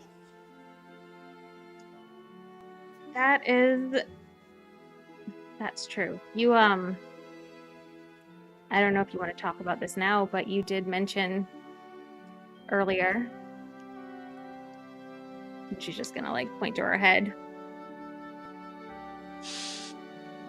It's probably not a conversation for here, but are you handling it? For now. I definitely think it is something that we need to discuss as a group at some point, but not to leave everyone in the dark. It's not just Undulith anymore, but it seems to be under control for the time being, and I don't foresee it being a problem yet. But I think if we stay on the path that we're on and we run into any of Undulith's siblings, it might become a problem eventually. Great. Well, for now, if you feel comfortable handling it, that's good. But I'm here.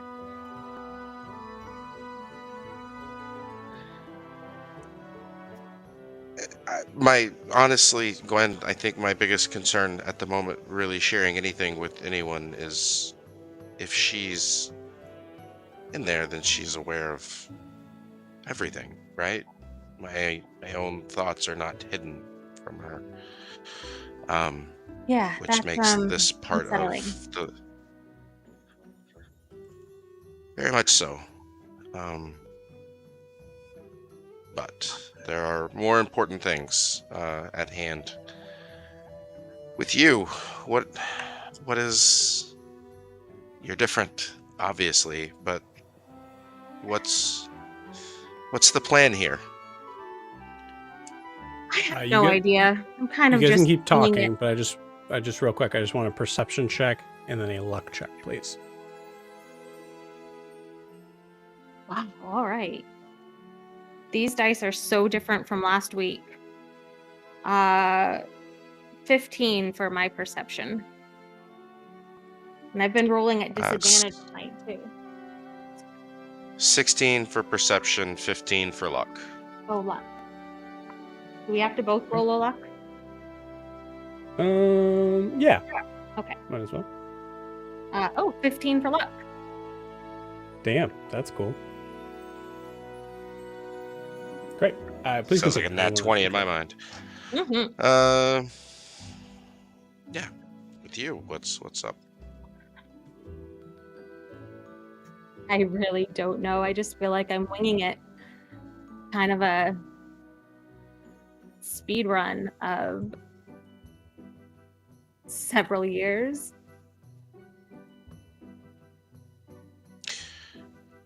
I imagine it's a tremendous amount of information you're Good. trying to do. Yeah. It feels right. Have you reached out to your aunt and uncle since we've left? Or since you left Eriscar the first time? We sent letters when we could. The last one I sent was before I left Morakaba. I keep meaning to reach out, but just never seem to find the time, and I don't know if that's deliberate on my end or not. It probably is. I can hear Alina now. You should always be able to find the time to write home. They have their life back.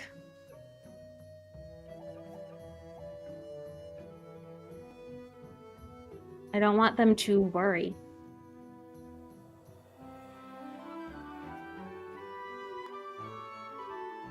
So you're Like right. having- I do need to check in.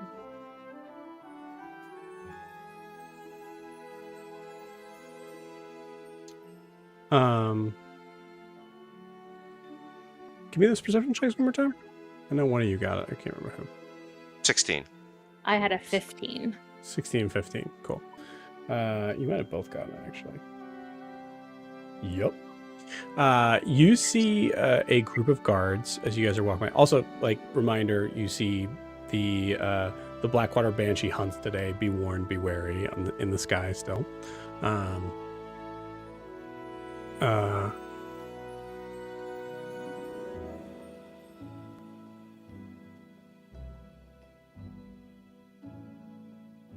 don't have him in here for some reason. You see a group of guards, one of which is leading the pack, walking towards you.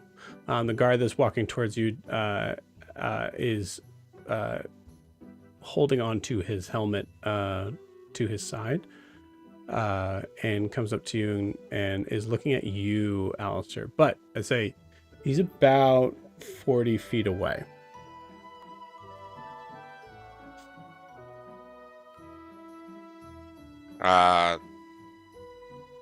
With that 16 perception, is he decked out in magical gear? Oh, yes. Yes. Cool. I think I will try and casually kind of take our conversation towards like the nearest wall to start kind of doing the wall hug to get out of their way. Okay. Yeah. Do they look Yeah. like city Queen, you guards? also see this. Sorry. Do they look like the city guards that we normally see around or have seen, or do they look different? They look like city guards, but he doesn't. He looks to be a little bit higher stationed. Got it. And does it seem like they're just walking in our direction, or are they making Beelining. to us? Beelining? Making to you. Okay. Sorry, I mean, I think I would, if it was obvious they were coming directly at us, I think I would stop and wait. Okay. You got it. 1 second. I just have to do everything to get this guy on the page here.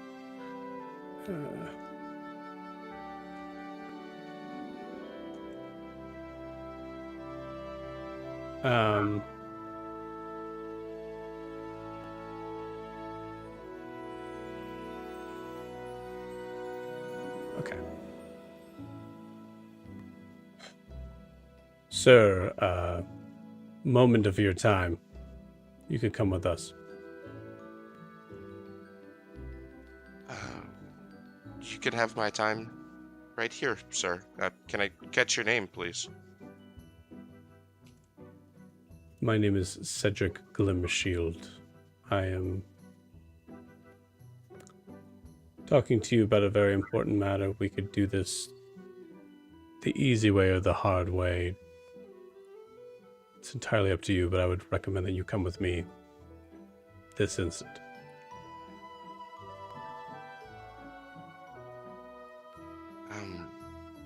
My friend and I have places to be. If you could just tell me what the problem is, I'd gladly.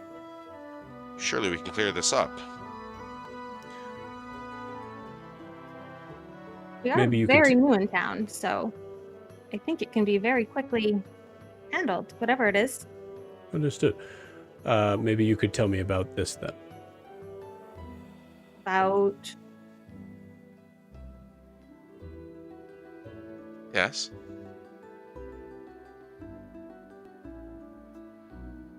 Very well.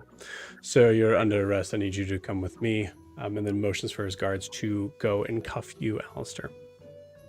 I don't understand. You What don't is need to the- understand, ma'am. That is the right I have in my job as the head of the guards.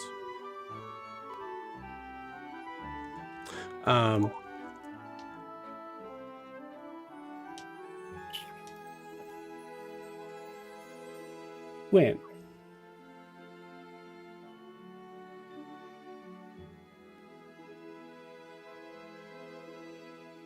Yeah. Gwen, you hear a message in your head from this same person. One of the Draftons is here, and I would suggest that you have this man come with me rather than come with them.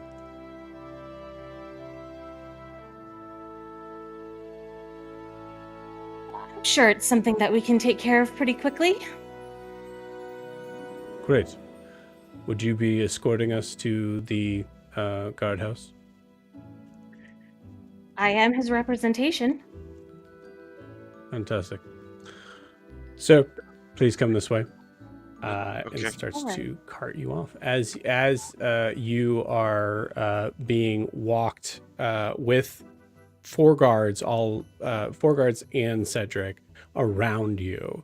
Alistair and Gwen, I want you to give me one more perception check.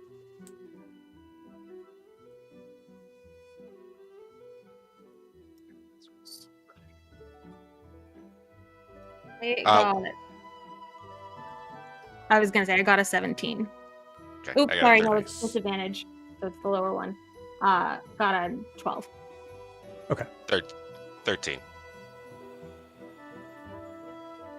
Okay.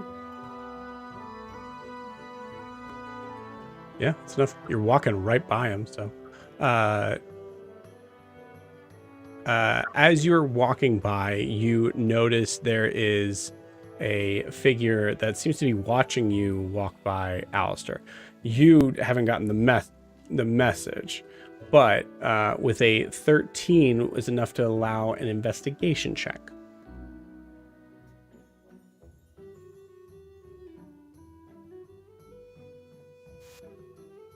Nice.